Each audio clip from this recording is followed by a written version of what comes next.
A big shout out goes to Maxxis Tires, Jensen USA, and Fox Shocks for supporting the Inside Line. Welcome, mountain bikers. I can see that you have your tank top underneath, though. Just in case. I never did steroids.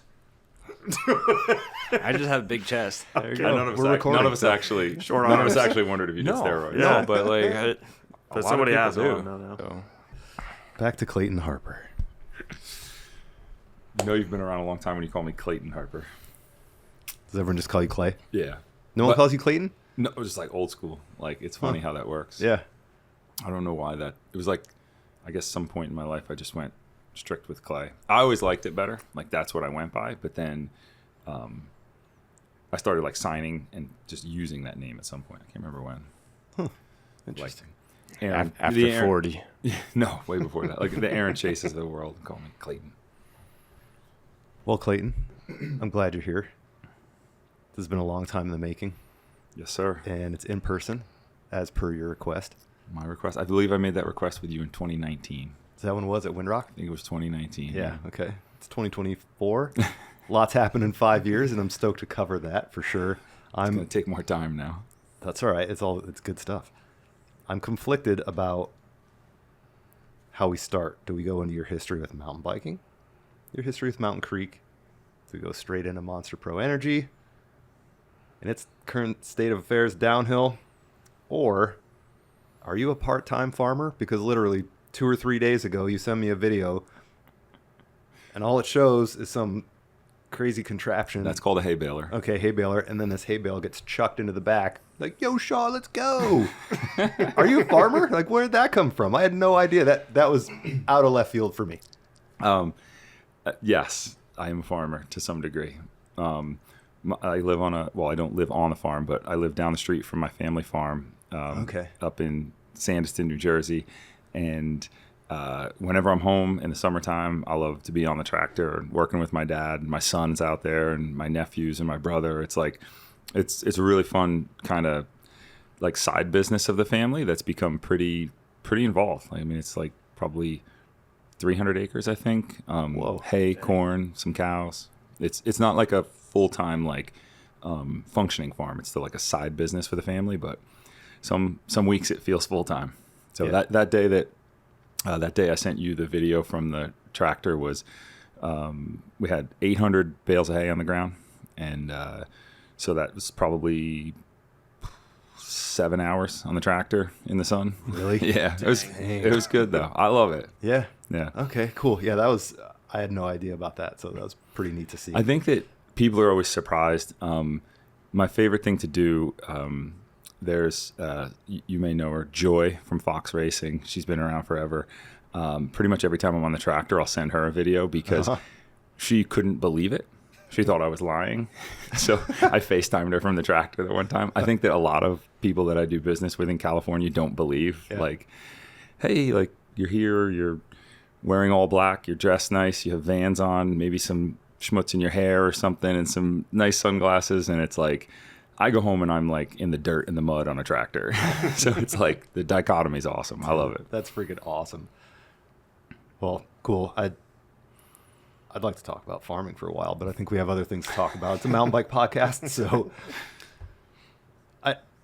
it's kind of a typical formula. How'd you get into bikes, all that, but I think it's extremely important to hear about how you got into it, how you got your first bike. You became so passionate because we actually talked to George Ryan last night, and he mentioned that you were putting on, I think it was a dual slalom race or something in college, like at University of Massachusetts. So I want to know how you got into bikes, how the passion became so strong, and then not everyone that gets into mountain biking is like, hey, I'm in college, I want to put on a race. How you got into event promotion, and obviously we'll get into everything from there. But yeah, what's the kind of the scoop there?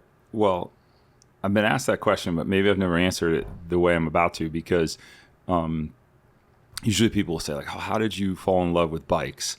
Not like the crossroads with events. So when I was 5, I have a picture somewhere. I should find my father.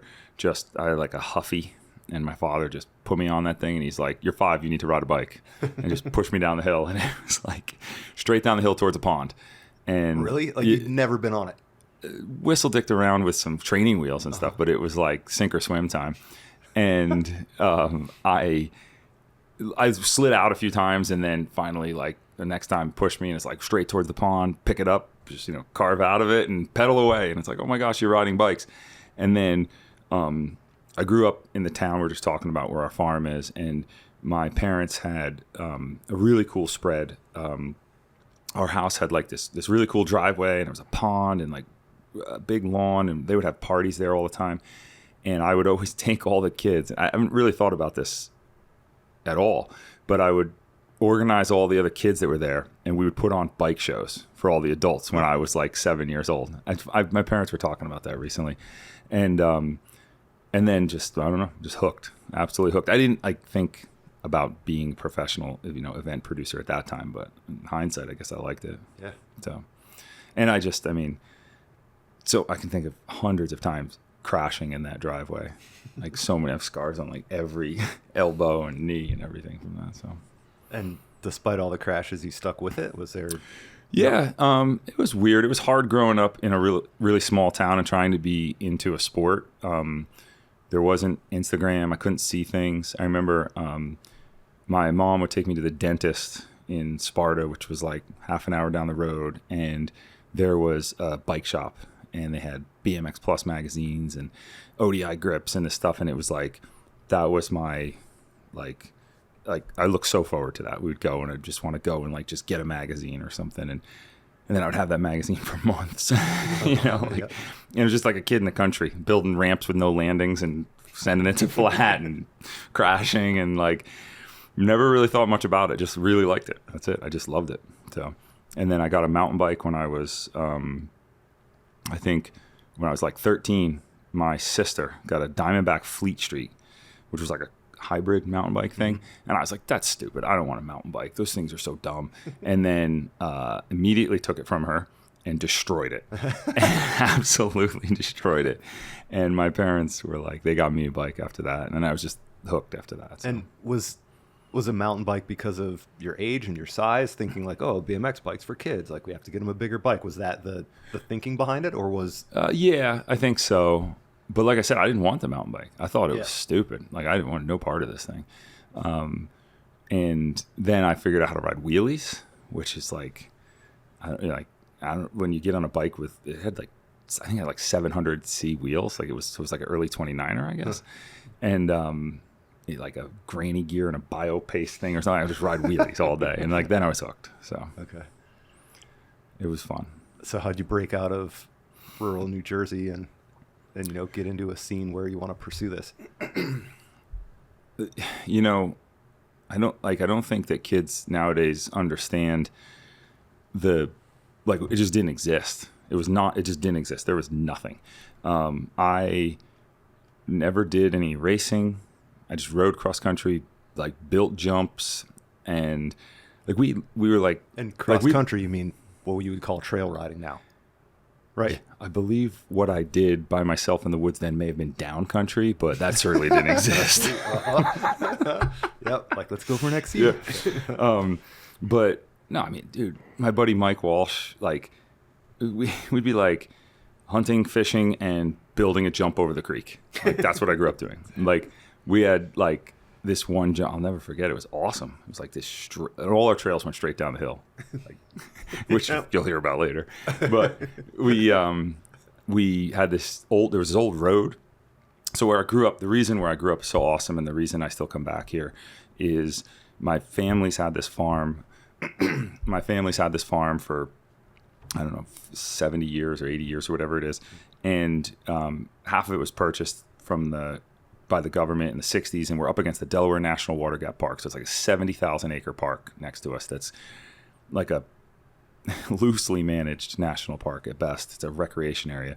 And then there's state parks around us. So we had like all this space, and a lot of it was like annexed land, if you will. So like there's like an old road, and like they decommissioned the road, and there used to be a bridge there. There's no more bridge, so we built a jump. So it was like Whoa, just really? straight down a hill, and it's like a 20-foot gap to dead flat landing on the other side. Just living Evil Knievel dreams. Just every single day was Evil Knievel jumps. Yeah, that's how I grew up.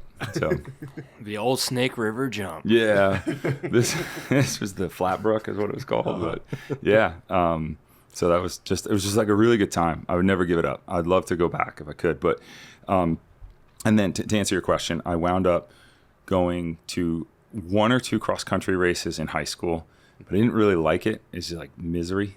I was really good at like leading after the first 3 miles and then barely finishing. So, do you remember how you found out about those?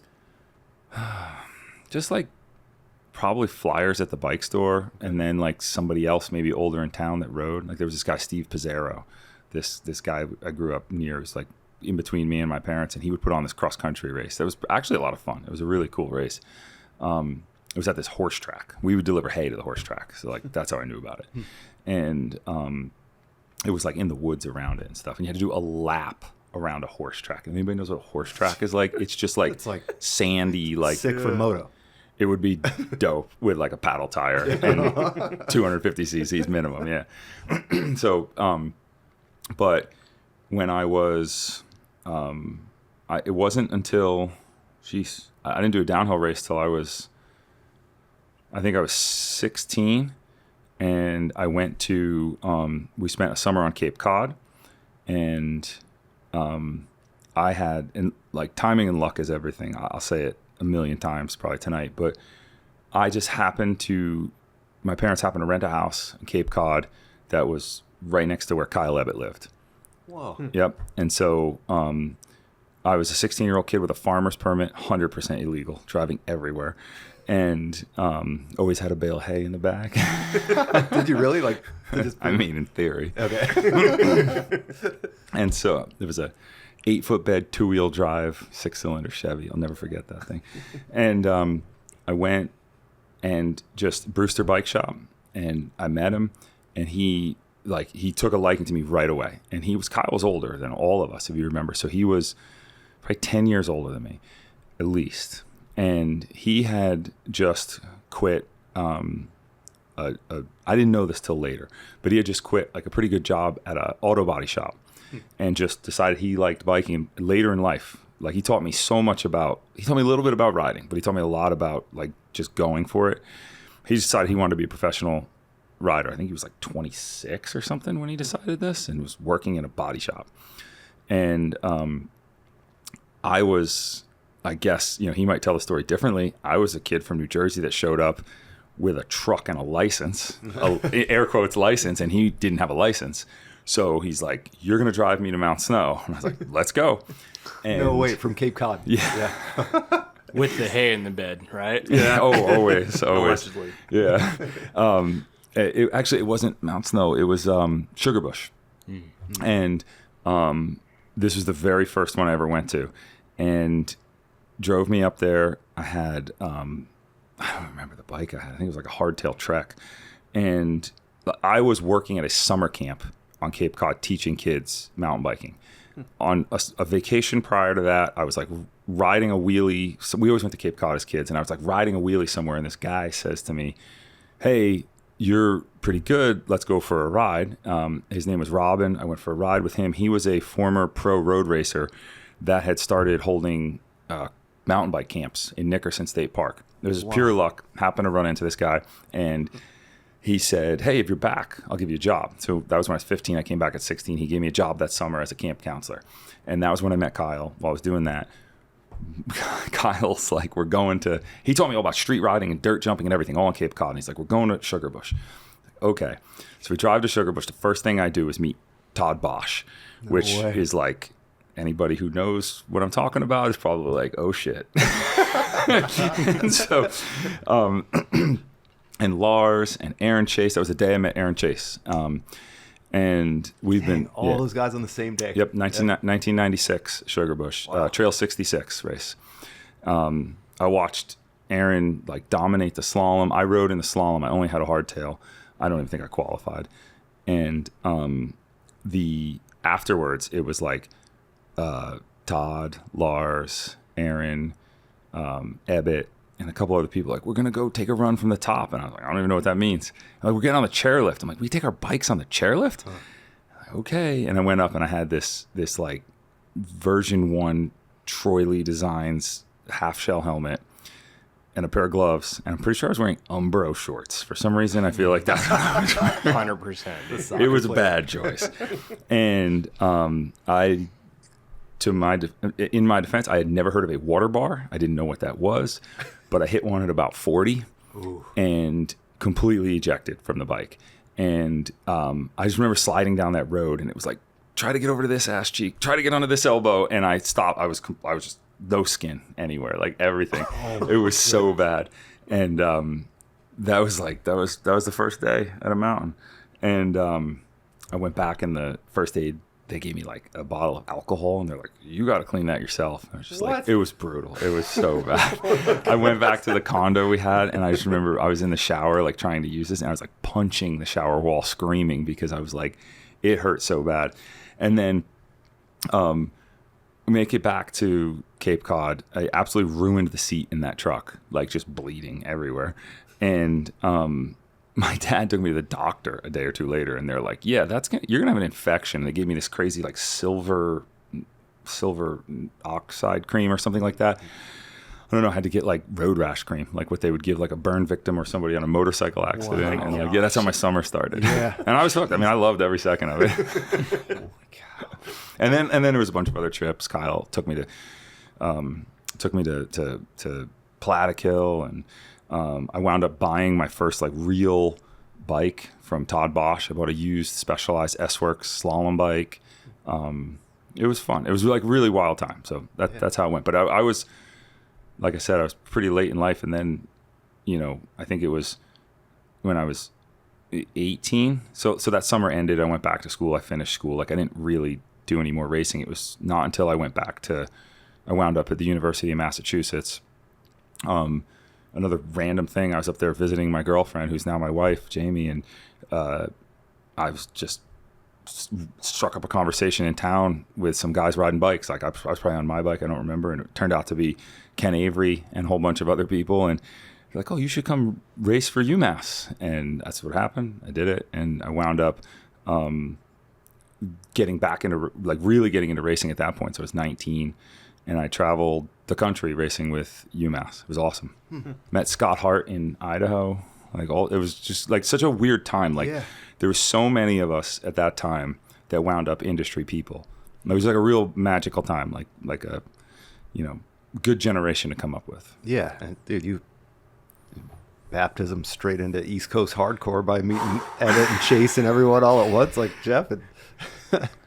How's that for weird? Ken Avery and 10 others reacted to your story. Ken Avery just sent me a Facebook message. He must be listening. That's awesome. Crazy. I knew he was insane. Is that when you got your one-piece UMass suit? I knew Dennis was going to sit over there in the shadows and just wait to throw a jab. Mm-hmm. So Dennis is joining us here on this podcast. Dennis Yurchek. Yep. It's great to have you here. Yep. So yes, I beat George Ryan in a skin suit in Collegiate Nationals 2001 at Plattekill Mountain. Proudly. And George is still bummed to this day. Bitter about it. Sorry, George. And I have a photo. I'm like on the podium, not in a skin suit. I think I was wearing like Dickies and a pair of red. I was getting free shoes from Adidas at the time. Like this must have been when they were thinking about buying 510. Maybe it was just straight up Adidas, no 510 or anything. Huh. Actually, 510 didn't exist then. What are we talking about? Where'd you get a skin suit from, and why did you want to wear it? Is that what you'd see in magazines or videos like World Cup guys wear? Okay, so first question is easy to answer. The team was a road and cross-country team, and we were just like the riffraff that did the downhill. So the team had skin suits. They didn't have cool downhill kits. We had skin suits. And so I had access to a skin suit. And like, you don't even have to worry if it's the right size. I mean, they all fit. Just stretch it wide. I never thought about that.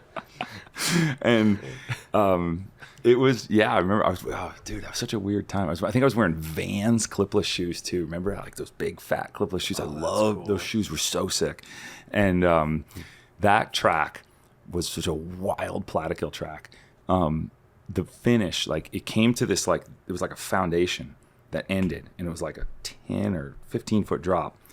And like nowadays we'd put a landing out there and we'd blast off it. But back then they took like a wooden construction ladder, laid it on it. So you'd like come around this berm of sorts and be pointed off this drop and have to just like line it up with a 24-inch wide like wooden rung ladder, go brrr, right down the thing into the finish line. Like the steps are 14 Yeah. inches apart, whatever a ladder is. I mean, a 26-inch mountain bike tire fits. Yeah. So, like, I don't know what the distance was, but and I was racing the profile then too. Okay. So Plattekill is so sketchy. Plattekill is the only, knock on wood, the only place so far that I've ever left in an ambulance.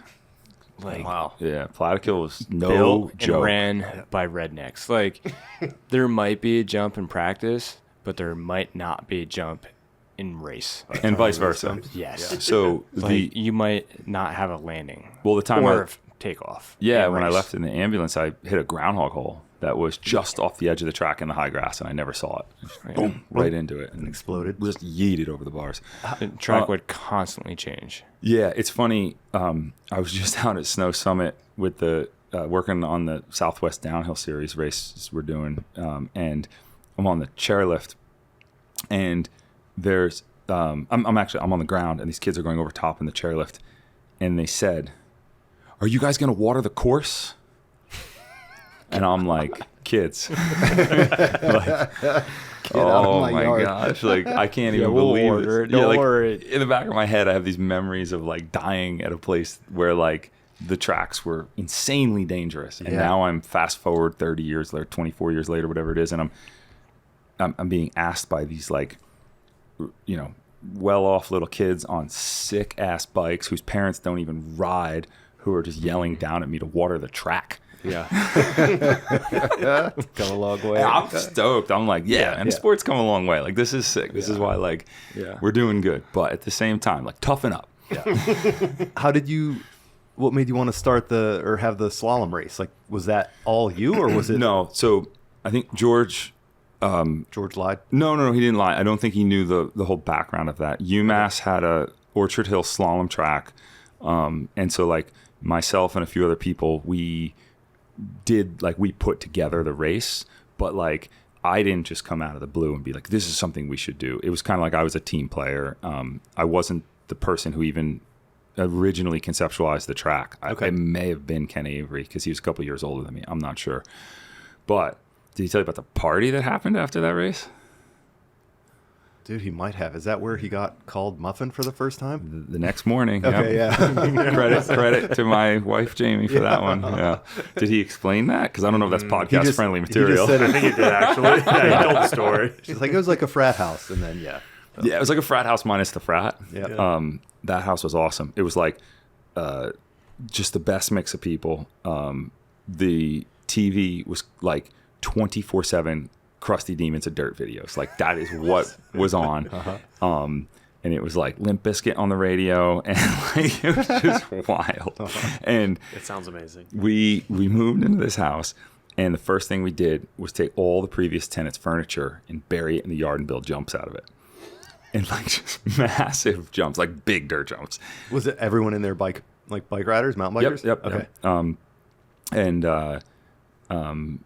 We like I just buried this recliner and built this jump. It's the first time I'd ever hit a jump that big too, and like I learned so much. Like I remember just like, all right, like I'm gonna skip class today and learn no-footed can-cams, and like that's what I did. Like it was awesome. And then that party was the first time I'd ever seen Red Bull after that slalom race in 01. They had a big college program at that point, and so they had these.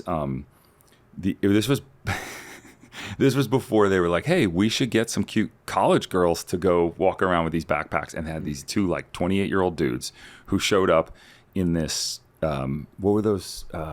Mini Coopers? Yeah, no, before the Mini Cooper. Wasn't it like a little X5 or some weird, like almost It's like a samurai kind Yeah, it's of like thing? a Suzuki Samurai Yeah, with a can on the back. Yeah. And it was so wild. And they show up at the slalom race like unannounced. Like they just were just combing college campuses. Like we were their demographic.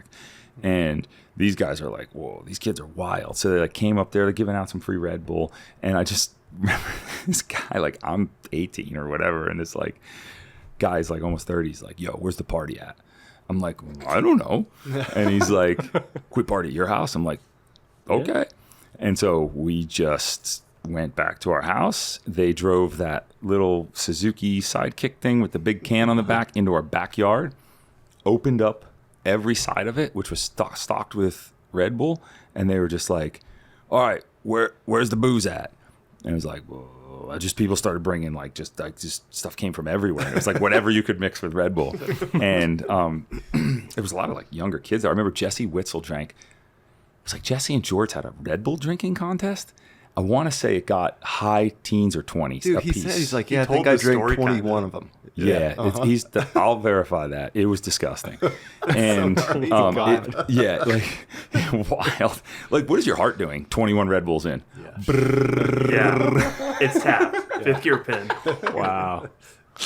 You were like full power band. Yeah. And I remember like then there was a lot of people I didn't know at the house. So first it was like, I remember it was like Alex Dunstan and the Northeast team and Seth Lally and like all these kids, and Marty Walsh was one of my roommates, and Ken is there, and like just all these people we knew from bike riding. And then all of a sudden it's like all good party stories. At one point, like as the tenant, you turn around, you're like, I don't recognize most people here. And that's when shit got wild. And the guys with the Red Bull truck, the one was like passed out cold. The other one he's like, you guys should jump over the truck. And so we like cut down some trees and got it back into the back part of the yard where the jumps were. And we just spent like a couple hours jumping over this Red Bull can. Like George's foot planting it. Like I'm doing no-footed cans over it. Like people were climbing all over this. The car had to have so many dents in it. And then that party just went like, I remember another, like at one point, this kid whose name I won't say, just came bailing out of the kitchen completely naked we lived in a residential neighborhood.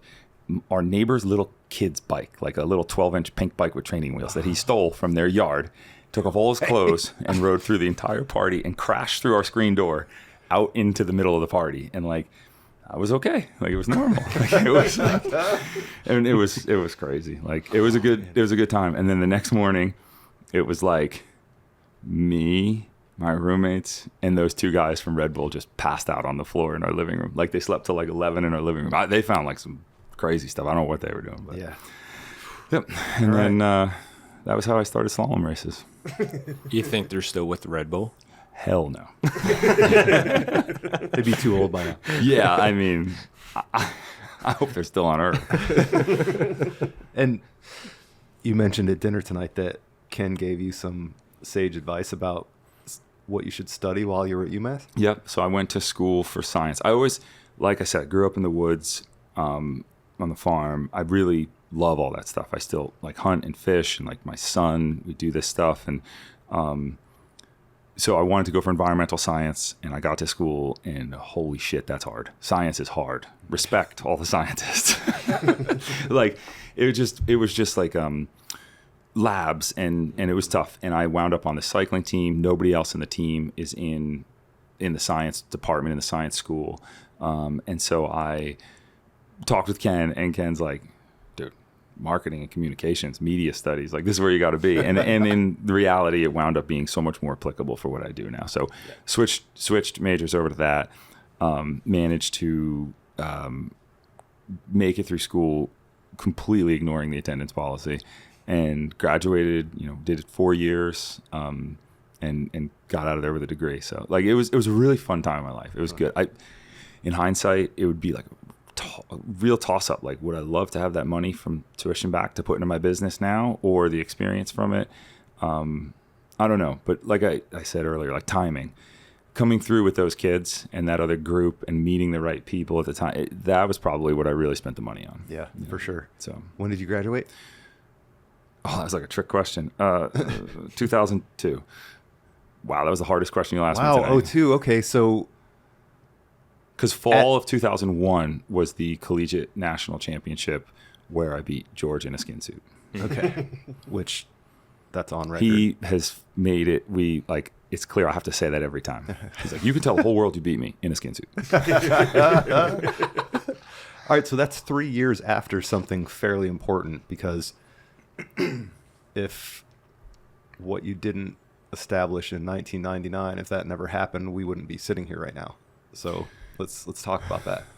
Maybe we're in Mountain Creek right now. We're right here at my home mountain, Mountain Creek. Maybe somebody else would have done it. Maybe Mark Tremaine or George Ryan or somebody. But I was like the right idiot in the right place at the right time. And in 99, so like I said, I grew up near here. In 99, Intrawest had purchased the mountain a couple years earlier and were doing a mountain bike park. And they owned Whistler Mountain Bike Park at that time. And they were interested in recreating it out here. But they didn't really have a blueprint or anything. And they just had the management staff that was here. Some people were like, we ride mountain bikes, and they built a cross-country park on top of the mountain. Jonah DiPasquale was here at that time. He was a snowboard guy. They put him in charge of it. Great guy that like also kind of gave me a lot of my early start in the business. And I just wound up coming in as a 19-year-old kid and just cutting trails and giving lessons, which is laughable now. And the bike park just started really without any major planning. You know, I mean, maybe the guys in suits at Intrawest had plans, but they were not on the ground here, and it was loose, you know, which has been like a trend we've kept. And then I can't remember, I meant to text George. This is funny, it's like a blank spot in my memory. I think it was that fall, or it was 99 or 2000, the lodge burned to the ground. And it happened on a day that I was about to do put on my first downhill race. Like it was a real downhill race that I was putting on. It was fall of 99. And it's funny, like I'd mentioned to you earlier, like it was the most random cast of characters at that time. Like Zoo York and Brooklyn Machine Works. Like it was so definitively mid-Atlantic New York City. Like that was our crew. I wish I'd realized at the time how sick it was that like I just went mountain biking with the owner of Zoo York Skateboards every weekend. I didn't skate. I don't know. I wish I had all the skateboards and gear he gave me. Like I wish I'd had him sign one and hang it in my office or something, you know, like I just gave them to my friends who skated. Like he'd give me skateboards every weekend. I was like, I wonder what like skate royalty I probably rode bikes with and don't even remember, you know, I'm such an idiot. And they were there in a lodge that night. There was this big grand lodge that used to be here. And those guys had nowhere to sleep. And so I let them sleep in the lodge, in the basement, in the bike shop. And it was like 7 a.m. And I had borrowed my mom's Jeep Cherokee, this like pride of her fleet, this Grand Cherokee. And I was using it to move. We had a bunch of Oakleys and some other prizing. And I backed up to the lodge, and this woman, Anna, who was from the Dominican Republic, and she was like in charge of all the facilities and cleaning. And she comes from, the lodge was shaped like a horseshoe, and I'm in the downstairs of the one end, and she's in the upstairs of the other side. And she comes to the deck, and she's screaming that there's a fight. And I'm like, oh man, these idiots started a fight. I'm like, what? And I run over there, and I'm like, what? And she keeps yelling it. And I'm like, why is she yelling fight? And then all the windows of the lodge blew out, like over her head and my head. And like a fireball comes out. And it was like, fuego. She's yelling fuego, not fight. Fuego. Wow. So, and dude, it was wild. We got as much stuff as we could, like got her out and everybody out. The fire started in the kitchen all the way on the other side. And we got as much stuff out as we could. And I just remember like I destroyed the inside of my mom's Jeep. I'm like throwing like sharp objects and like Oakley cases and stuff and like ripping the seats and everything. And then just took off down the hill and got it stuck right in the mud where like down, like luckily far enough from the lodge it didn't burn. And then we just sat on the hill, and I swear it was 20 minutes and the whole lodge went up. I mean, it was wild. Wow. Yeah, burned to the ground. It was crazy. Well, I listened to like, I think we had 160 rental bikes, giant DS1, Warp DS1s or whatever they were, and I listened to every tire pop. No like way. When the lodge burned right to the ground. Yeah, it was crazy. Where was the lodge in relation to where like we are now at the mountain? So that's actually an awesome question, because this is something that I battle with now trying to do events here, because they moved the location of the lodge, which I don't like. Some people do. The lodge, you know that parking lot that we're not allowed to touch as mountain bikers? It's like the wedding lot right there. That's Convenient where one. Yep. Yeah, the most convenient parking place. Yeah. That was the lodge location. The lodge was like right up against the road more. Yeah. So that bridge went like into the lodge. And then behind the lodge was this huge flat space, which was great for events and things like that. Then when they redid the lodge, they moved it back to create this parking space in front of it. And honestly, I don't know enough about the whole set up to be the guy to pass judgment on it. I do bike stuff. They have to run a 365 business here, right? So, but the new lodge is incredible. It's so much nicer, obviously, than the old one. But the old one had some crazy character, and it was literally built out of balsa wood. What do they call it? Real light wood. Yeah, that's probably why it went up so fast. Oh gosh, it was crazy. Holy yeah. cow. Yeah, I've never seen anything like that. And then the bar, there was this huge bar, like the side of the lodge we were on. The basement was the welding shop. Then the bike shop was in the middle, and then the bar. And it was like, first, it starts at the top going down. It's like all the colors out of this bar. It was like 50 years old, and they had hundreds of bottles of all the weird liqueur no one drank. And it was just like blue and green flames. Wow, really? And then the bike shop burned, and it was like pop, pop, pop, pop, pop. And then the acetylene tanks and everything went in the basement. It was like boom. Yeah, it was definitely a wild thing. Yeah, that's traumatic. Holy cow. Yeah, I mean, it was pretty crazy. And then what that resulted in was like a real shift in the business. That next year, they put these tents, which this is when people start to like have memories of Diablo and Mountain Creek. We had these white tents out there. Everything was temporary. We made it through another year. And again, I was just like a kid working for IntraWest, and some of the best times of my life, like in the water park every night. Like everybody who worked there was a kid. Everybody was like 17 to 21 years old, and like parties in the water park every night. And it was just a different time, you know what I mean? And it was pre cell phones and pre photos and videos of everything. And like, I wouldn't even want any photos or videos of it. Like, I just love knowing, like, not even for bad reasons, but like, just like, it was so pure. It was just such a great time. Like, I'm super grateful that my sister, she had spent time here as a teenager and like worked her way up the ranks and became like pretty high up. So like, I kind of walked in pretty luckily. Like as a kid, she's like, he knows mountain biking, like, but nobody knew what that meant. Yeah. So it worked out. And then after that, they completely shut down all summer programming to just focus on winter and village development, which IntraWest was really like a real estate business. They wanted to turn this into a big village that would pull from New York City and pull people out here for weekends. It was a good idea. I think like so many things, was a victim of different economic factors and things that went wrong. It was like in the face of the .com bubble, and then it built up, and leading into like 06 and into the 08 crash, they really gathered steam and were building a huge presence. And then it just, the wheels kind of came off with the full village development. And there was a lot of red tape and hoops. I mean, there's a power lines and a state highway that run through the middle of it. So they just hit all sorts of walls. Okay.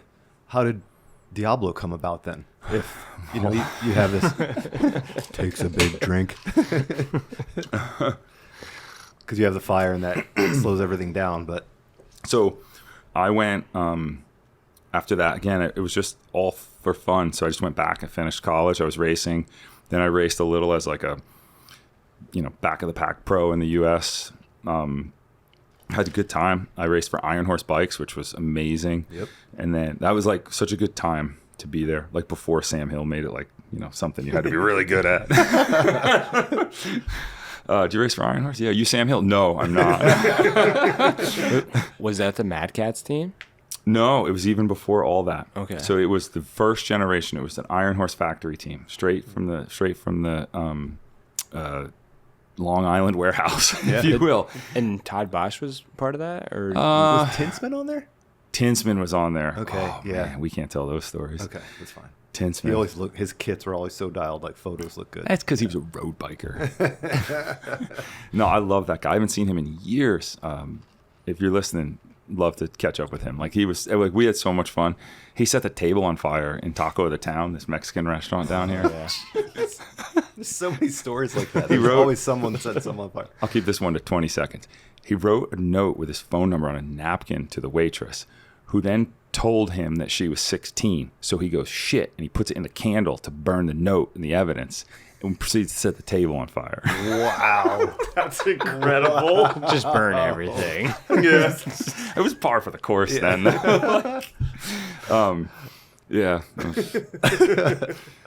Damn. So you were racing on an Iron Horse Sunday. Iron Horse, which was awesome. Also got like first tire sponsor ever. Maxxis, I think, gave George Ryan and I, we were on the team together. We each got, I want to say, 150 or 200 tires a piece delivered to our house. Like somewhere there's like a Polaroid picture of me standing in a stack of tires up to my neck and two more next to me. Wow. Minions. Yeah, there was Minions, Mobsters, Hookworms. Shout out to Colin Bailey. Yep, Larson TTs. Yeah, shout out. Yeah. And then the next year of that was another like place in history I was really grateful to be part of. Wound up doing a year with them on the profile bikes, which you had asked me about earlier. That's one of the questions. I don't think I would have brought that up if you hadn't asked me. Okay, because I just remember seeing them. I want to say it was 01. Yeah, Deer Valley is when I saw it. I don't know if you were out there, but Deer Valley 01. Yes, yeah. I knocked my tooth out there. Yes. Okay. Did it work like right a law for the will kind Stein of Eriksen Lodge? Jeez, dude. At the bottom? Again, another quick sidebar. I went out there. It was like my first, like, I'm going to do this. Like, I'm going to just get myself to races and go. I spent like every penny I have. I fly out, multiple bikes with me. I rent a U-Haul van because I'm a kid. They won't rent me anything else. Sleeping in this thing. It's like 108 degrees. Firework wars in the parking lot every single night. Like just mayhem. And I was feeling okay. But like as a kid who grew up in New Jersey and didn't get to travel a lot, the dusty dirt was so hard for me to ride. And it might have been seeding or might have been race. I can't remember at this point. Like they just started watering the grass next to the Stein Eriksen Lodge and the houses there before it started, and the water runs right across and right into the track. And so like I never practiced on anything wet. It was all dry, and I came around the corner and I hit this, like, I can't remember which track it was, but it had this big off-camber rock. Like the irony of me like wishing it was wet and then it's finally wet. Then my front tire washes out and I ping my head off this rock, chip my front tooth in half, and I get back down to the van and Jamie was there with me and she's like, "You don't look so good." And I'm like, "Where are we?" She's like, "Okay, I think you're just gonna sit this one out." Yeah. So, yep. It's my Deer Valley racing days. Crazy. But the profile bikes were awesome. It was so cool to be part of that. Like, it's profile. Like this company builds like drag car parts and BMX parts. It's like an iconic company, and it was, you know, this is another like Kyle Ebbett memory, like being on there with Ebbett, and we were like testing, like we'd get on the phone. Like I remember being like at my parents' house on a phone, like with a cord connected to the wall, like talking about like how the bike felt. Like, what'd you do? Oh, we're going to send you a new trailing brake arm. Try this. And it was just really cool. And that bike freaking rode great. Were they all steel, like front? That bike weighed as much as my aluminum Super Duty F450 truck. Yeah. Like, it was crazy. Dually. Yeah, it's a dually. But like the stays were pinner though, like steel. You know, I remember them looking like pretty. I don't remember. Was it like a Law Will, like a Yeti and a Schwinn back then? I think you just exceeded my engineering knowledge, okay. But it was like the 4-bar. Like it was like a very big 4-bar. Okay. Like the rear link didn't come down together. It was like a big parallelogram. And it was so heavy, but I loved it. It's probably why I really like riding e-bikes now too. Like I actually like a bike with some weight. I don't do well with super light bikes, but that was a great time. And the guy from Profile, I can't remember his name, was just like building these bikes, and it was like a passion project. And at the same time, he was also really into I forget what you call it, paragliding, like the backpack with the motor and the parasail. Yeah, that's what it is. Paragliding, whatever you call it. And Parasailing. Maybe that's what I it think is. Sailing is when it's wind. That would make a lot of Parasailing, sense. So, He's so smart. He's so smart. Yeah, like the He's fan smarter man than knows. you. Smarter than us, Dennis. See myself out. Yeah. But Let's get back to the downhill stuff. anyway, so this guy was into that, and he was trying to do freestyle stuff and backflips, and he actually passed away in an accident while we were developing these bikes. Yeah. Oh, man. So I think that's probably why that project didn't go further. But again, I didn't have all the details. I was kind of like a kid who was part of it. But I just remember it was kind of a tragic thing. Because Iron Horse existed as a brand, but they're just kind of like lower end bikes, but they wanted a downhill team, and that's how you got the bike. Yeah, and this was all like before the real badass Sundays. Sure. Like those came right after I was off the team. Like we had these SGS bikes, the first, like, and they were cool, but they were like, not that tough. And then we had these profile bikes, which were sick. And then after that, I was off the team. That was when I went back industry side and was just working. And they moved to the Sunday platform after that. Okay. I think it was like 04, 05. Okay. You want to take us to the start of Diablo now? Yeah, I mean, wherever we were, we just left that. That's all right. No way, like 16 untold stories right there. So, so I did that like somewhat of a laughable pro career. And I just don't think I ever had the confidence to do it. Like, honestly, I think like going back, and it's like I try to teach my son, like I think everybody who I raced against who I couldn't like hang with, they were just more confident than me. And like, that's it. Like really what it is, there's a lot of people good on bikes. It's who has it upstairs, and I didn't.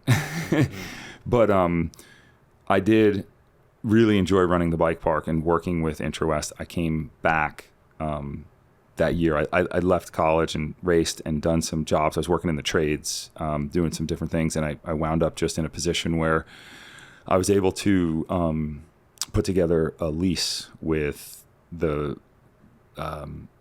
Mark and Charles. They were the co-VPs of Mountain Creek Resort for IntraWest at the time, and we put together this 7-year lease to come back in and literally like lease the land, the lodge, the chairlift for the summer months. And I had a partner in that, Sean Orecchio at the time. And we just honestly, I think nobody said that wouldn't work, which is why we did it. Like, it was a freaking wild idea. Like, it was crazy. And I was 23 and they were like, yeah, here's the keys. And but I built that trust with them, and like I said, my sister, and like we were a local family, so like I had like a leg up in that sense. And then Sean came in, and Sean was also the terrain park manager, so I took him on as a partner. Like in the wintertime. In the winter, sorry, I took him on as a partner, and basically just really immediately started to pick up where we left off in 2000.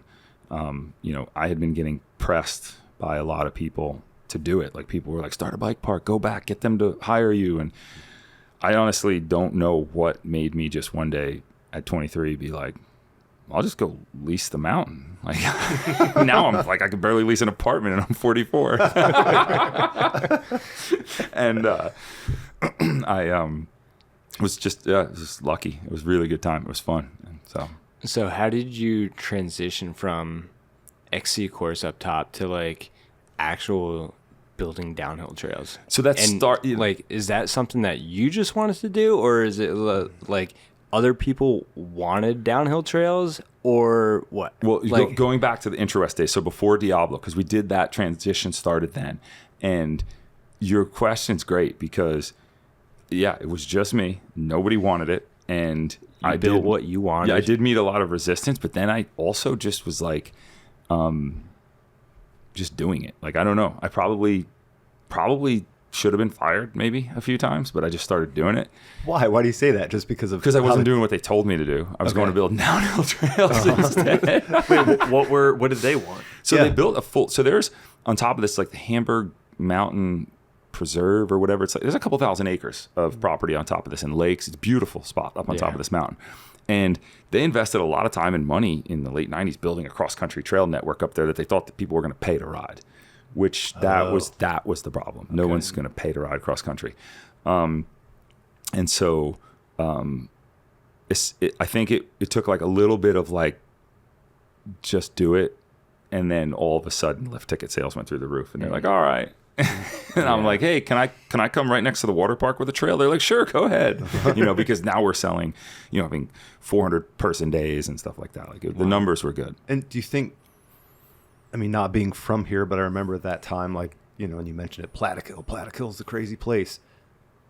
Is this closer to the city than Platikill? Like, is it kind of like Platicill's a hot spot, but do you think That was like the first bit of like drama I had to deal with, like conflict I had to deal with in my life. I was this kid who became the face of Mountain Creek for $12 an hour, but I became the face of Mountain Creek. And I was like all of a sudden like thrust into this position of like, you know, this war between Mountain Creek and Plattekill. Laszlo, I love the guy. Like we get along great now. We did business together. He timed races for me and stuff before he got out of the business. Like that dude could probably do a great podcast too. I mean, he was a radio DJ that became a mountain bike park owner. Wow, like, really? Yeah, just wild. But he would call me the Mountain Geek instead of Mountain Creek. And I was still racing at the time when I was first doing stuff here. So I'd be at Plattekill, and he's a radio DJ on his own mic. So he's like silver tongue, like crushing me verbally on the mic while I'm racing. Oh, and just you like, have no idea. no, I knew. I mean, I'm like a 19-year-old kid who's like, I don't know what to do. And I'm just like this like dude who owns the mountain is like calling me Making names on the fun of mic. you. And then like I'd be on the Jersey podium. kid. Yeah. Like I won every amateur race that year. So it was like my first year of racing, and I was like a 19-year-old expert or whatever that is. Now it'd be Cat 1. And I won every race in the series. And so I was on the podium every time. And by the end of the season, he was just calling me names. Like he was just yeah, it was, I wouldn't trade it for the day. I wish it was even worse. Like it was so good. Like it was like a scene from a movie. It was just funny. Talk about your trail building ethos back then, because we have been filming and testing for this enduro. We're experiencing it. Yeah. We're like, what's the trail, Twister? Yeah, Twist, let's ride Twist. Twist. Sorry, yeah, for our enduro bike or our enduro fork test sessions. This will be a good trail. It's pretty rowdy, pretty rocky. Come to find out at dinner, oh yeah, I built that like 21 years ago. Haven't ridden it since. So how'd you build back then? So the funniest thing you just said was ethos. There was no ethos. I obviously. So we didn't have like a corporate mantra. We just went to the top of the mountain and aimed for like the biggest rocks. Like that's what it was. Like, and it's funny because the suspension was shit back then, but we aimed for the rocks. Now I have like the most incredible bikes, and all I want is smooth jump trail. That's so backwards. It's so backwards. But the general like premise was like we were all learning it together. Like we were just figuring this out. The sport was new. The concept of a lift service bike park was new. Erosion control and things like that were non-existent. So just like a lot of fall line tracks, and like we didn't have the ability to build jumps with machines and stuff at that point. So it was like find a rock, build something up to it, fly off the other side, hope you don't die. Like that's the ethos. And like it was very really just pure at that point. Raw. You know what I mean? Yeah, raw and pure. Like it was cool. Like there was nobody telling you like you shouldn't have done it that way. Nobody ever said a trail sucked. I mean, they all sucked. So no, they didn't. But no rules back there then. was no rules. And Yeah. it was, Yeah. and I say this all the time. So like I've spoken at a few like bike park summits, and like mostly in the marketing space, like how to market to like running a bike park is one of my biggest passions. Like I love bike park business. Absolutely love it. And so, like Brian Finestone, the guy who managed Whistler Bike Park for all those years, in my opinion, is like the greatest bike park manager ever. And he had some like really, really poignant marketing advice for me. And so like, it's just, you know, back then there was no, unrelated to Brian, but back then there was no women, there was no children, there was no like, let's do this initiative or that initiative to grow the business, or how do we get more beginners or anything like that. It was like, whoa, there's all these dudes that like drink 2-liter bottles of Mountain Dew and listen to like hardcore music and want to pay us to ride their mountain bike straight down the mountain. Like, here, go. Like that's literally how it started. Yeah. And so, you know, now the industry is incredibly diverse. Like, I mean, there's like every like type of person can mountain bike now. So it just wasn't like that back then. For sure. So it's the trails were really, if you judge what we were doing in those trails and the building to like what things look like now, it's really laughable. Yeah. But you just have to remember like the industry, there was no industry hardly. It was just so different. It was just a wild time. So how'd you go about digging out here on a mountain that seems like it doesn't have any dirt. This is a pile of rocks with some sand sprinkled on it. That's what we say about that. That's what it seems like. Yeah. So we started in the beginning. It was all just hand built trails. I mean, I have thousands and thousands of hours of building trails on this mountain. And then, like I was telling you earlier, the first Alpine. So Alpine was like the sacred ground on the mountain because it's where they put this Alpine coaster, Alpine slide, which was basically asbestos tracks with a rocket ship with brakes that barely worked that they would put you on in the middle of summer wearing like shorts, no helmet, no seatbelt, nothing. Is it different now? It smells like lawsuit. It's like the mountain coaster now is infinitely more safer. Yeah. But so where that was, they had excavated that part and brought in a lot of fill, and then they decommissioned that thing. So I just remember, and I didn't even think about this till recently, like I was just out there ripping these asbestos pieces out of the ground. I'd use them to build bridges and stuff. Like, really? Yeah. I mean, we also had no budget. Like the concept material. the concept of like, what's your budget is that's laughable. Like we didn't have a budget. It was just like, go build a trail. Like they didn't think trails needed budgets. And so in that, this was later in the Diablo days in 03, but that trail, like same trail building techniques in the very beginning of Diablo. And I took my my father's rototiller and loaded up his Troy-built rototiller in my T100 pickup truck, which was the mountain's truck. I'm also getting paid like $12 an hour using my own truck on the mountain, and rototilled the area where we wanted to, and then like hand built berms and stuff out of it. Like that's how we got through all the thatch of the grass and stuff. Yeah, that was the beginning, and that was a couple years, but then it quickly developed into excavators and all that. And in that, I'm jumping ahead, but in that period of 03, it was really cool because like the guys from Gravity Logic were like snooping around and seeing what we're doing, and people are seeing what they're doing, and it was everybody's just kind of figuring it out. And you know, look where it is now. Yeah, it's crazy. It's a you can go to school for it. You can make a career out of it, and the trails are amazing. So. Yeah. And how did you? And this is based on what we talked about at dinner, but it sounded like you came up with the idea to use an excavator, at least for yourself. Not saying like someone else might not have been doing it, but yeah. So that Alpine zone, it just became so hard to really do what we wanted to with like hand tools, and Sean and I just decided to rent a mini excavator and go to town. And we didn't know what we were doing, but it was good. I learned a lot that summer. It was a lot of fun. I was not. It was not without like a ton of waste and a lot of broken parts and broken windows in the excavator. And, you know, I feel bad for the rental company probably in hindsight, but because they probably thought we were like putting in flower beds. Like they didn't know that nobody knew. So it was pretty wild. So, but it was what had to happen. I mean, nothing starts perfect. Yeah, for sure. Yeah. Do you have something?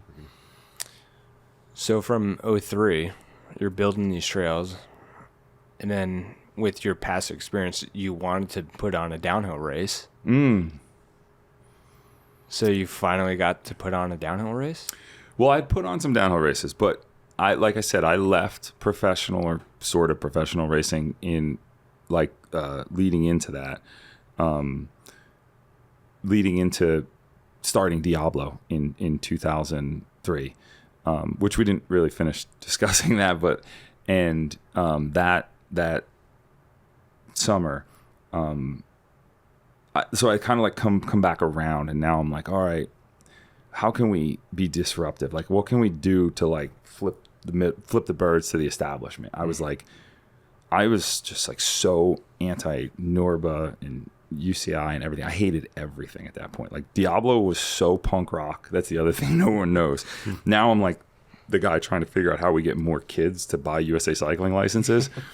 I wanted to burn everything to the ground in 03. And wait, why? Just I was so fed up with like I quit racing because like even on good days it's like I'm risking my life for $200. And it just had no future whatsoever. There was just no future in U.S. racing at that point, which is funny. That's like all these years later, I feel like I'm tackling the same problem, but now we're doing like monumental things. But that was kind of the end of the Norba National. It was the beginning of the end. Yeah. It was the beginning of the end for them. And I wanted to put on a race with no categories and big prize money, which was $1,000 at the time, but still that was like 6 times the closest prize money. And I just came up with this concept, this like open class race. You have to qualify. It's winner take all. Well, I guess we paid 1, 2, and 3. And like put this whole thing together, wanted the track to be a certain way, wanted to do everything. And then, you know, Sean came from the snowboarding world, like I said, and he's like, dude, it sounds like you're inventing the US Open of mountain biking. And I'm like, that's gotta exist. And we looked it up and it didn't. And so we were just like, F it, that's ours. And so we just decided to make the US Open of mountain biking. It wasn't like, I think people think, oh, somebody got the trademark and backfilled it with a race. It was the dead opposite. We came up with a race that just happened to fit with that name, and it was available. And again, it just nobody thought. I never thought, like I said earlier to you, I never thought any of this would work. I never thought any of it would make money. I never thought any of it would last more than a year. So none of it mattered to me. Like, and I guess you operate differently, kind of like if you had a year to live. And so we just went like all out for everything, and we had this like crazy take no prisoners attitude. There's a video of me. My son showed this to me recently, and it's like John Sherman, an H-Core video.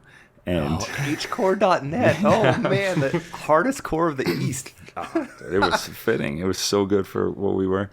And there's this like video of me, and I'm like, I pull up on a quad, and I'm just like, I stand up, and I just got like both fingers up in the air to the camera, and like that's how we're like that. Oh, this is how we're starting. That's how we're starting. It's like so that's what we're doing. Where do you go from here? And it was wild. And the one thing I had was like connections from when I raced in Iron Horse, mostly, who still believed in me, was like, we'll bring the team. And they brought Bryn Atkinson over. And I don't think if Bryn hadn't come to that first race, we would have ever got the credibility we did. Yeah. And he came over. Of course, he dominated and took our money. Yeah. But that was like the fire. That was what really lit the fire. Okay. So, and it was cool. That was such a weird, it was a weird day, even just to think about. I mean, we worked so much. I still work a lot. Like I still work a lot, but now it's a lot more mental work I have to do, as well as some physical. But then it was just physical labor, making everything happen. And Mountain Creek Intrawest had just built Black Creek across the street, and they gave us a condo. And Sean, again, from the snowboard world, had like perception of like, this is what you got to do to make things stand out. This is what you have to do to be wild, which is why he was like the most incredible marketing mind. And like, we didn't have a very long time in business together, but man, I learned so much from that guy. And we decided to throw a party, and his goal was to make it memorable. He's like, we have to make people remember the US Open. And I'm like, wow, fucking really? A, I got this, man. Yeah. I got this. And so called up your guys at Red Bull. No. We didn't jump over the track into XJ or whatever. No, we threw this party and trashed the condo. I mean, destroyed the condo. Like hundreds of broken bottles, broken windows, broken trees out in front of it. What? Furniture, everything. It was so bad. It was a wild party, though. Like, people still talk about this party. Like, I don't know what all I'm allowed to say on this podcast, but there was like, I just remember like at one point, there's like somebody standing in the middle of the room on top of the dining room table, like peeing in the living room. And I'm like, this is crazy. And it was wild. And the next day, I think this might have been actually the night before the race, because the next day I remember we got up and we got out and started just making shit happen and getting the race going. And Jamie and my mom went to go clean. I remember I got a phone call, and they're like, God, you where? I'm like, yeah, we threw a little party. And they're like, no, you need to come down here. And I was like, oh my gosh. It was like $8,000+ in damage, $10,000 in damage we did to that thing. And I have no idea how we didn't lose everything right then. Like, so much gratefulness to Mark and Charles again for like not, on some level they must have been like, that's pretty sick. They respected it a little bit. Yeah. They respected the send. But we absolutely destroyed a condo. And it's the only time in my life I've ever been like part of that. And I wasn't the person destroying it, but like we threw this party and like we invited a ton of people and we didn't know everybody. And there was a lot of crazy people there. Just elevated. It's like that. What's that movie? Project X. Like, obviously, it wasn't as bad as Project X, but when I watched the movie Project X, I'm like, I see how that could happen. Like, I get it. Like, I feel for that kid. Like, I see how that could happen. This movie's accurate. Yeah, like people are like, what's wrong with him? I'm like, no, that's how it goes. And somehow we recovered from that. We had to pay for it. And that first U.S. Open was towards the end of the season. It wasn't in the spring. We hadn't started that spring tradition. And so, like, I guess it was a short end of season after that. And then we had, like, winter to heal the wounds, and we were back in the spring. Nice. And what trails did you guys take? For U.S. Open? Yeah. U.S. Open was, that was the U.S. Open track. So that original U.S. Open track was, like, my baby. That was like I had wanted to send people down that horrible rock garden through the rock garden. Yeah, and there was variations over the years, but the general path of it, that was that first one, and it's called USO. That's what the trail's called now. Yeah. But there's parts of it that don't exist anymore because of like excavation on the mountain, and right. Crapshoot became its own trail, whereas that was the original part of the U.S. Open. Like I have this really cool double picture. I think Ian Highlands took it. It's a practice day and a race day. Stevie Smith. Like same picture coming off, one in a full white kit, one in a full black kit. Oh, cool. It's really cool. That's super neat. And then the U.S. Open berms.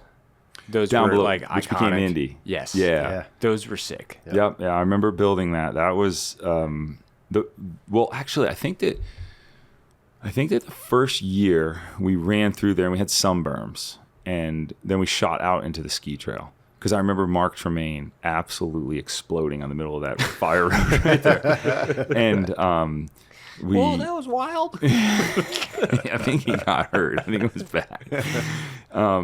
And then, I kind of exited the business for a while there. And then it was that next period when Sean really built up the berms in there and then created Indy Cross. Like I had Indy Cross was his like his thing. And again, that was something like he grabbed from the snowboard world. Right. And then that also became its own separate event from the downhill too. Correct. Which was what? That's like 2 or 4 people going down Indy? No. It's like giant slalom. It's like one person. It's like a timed run down a series of berms. Yeah. But dude, like it was another way for riders to like double dip. Like they're coming all the way out here. Like, they might not win the downhill race, but maybe they can win the slalom. Yeah. You know? And I got a good story of Mitch. I was just gonna say the Mitch Robledo story. Dude. Like the Sleeping. Mitch crash. I just watched, or like I saw like a frame by frame picture of it or something. I saw that recently when I was looking for archival stuff. Yeah. It's on Ride Monkey. of Mitch sleeping on the boardwalk at the bottom, dude. Oh, he went TKO. Like it was just KO. What was he, like 12? Like, he had to be probably like 16 or Yeah. something. He was going for the money. Speaking of money, how did you guys come up with prize money for this? Yeah, because that was the big deal. You had, what, $1,000 but then it ended up being like $5,000. Yeah, it went up after that. Like, did that just like straight up come out of your pocket? Because you're Out of like, the business. we got to put this up. Like, it's like the business has a marketing budget, right? Yeah. So that's what it went to. Just went to paying the prize money.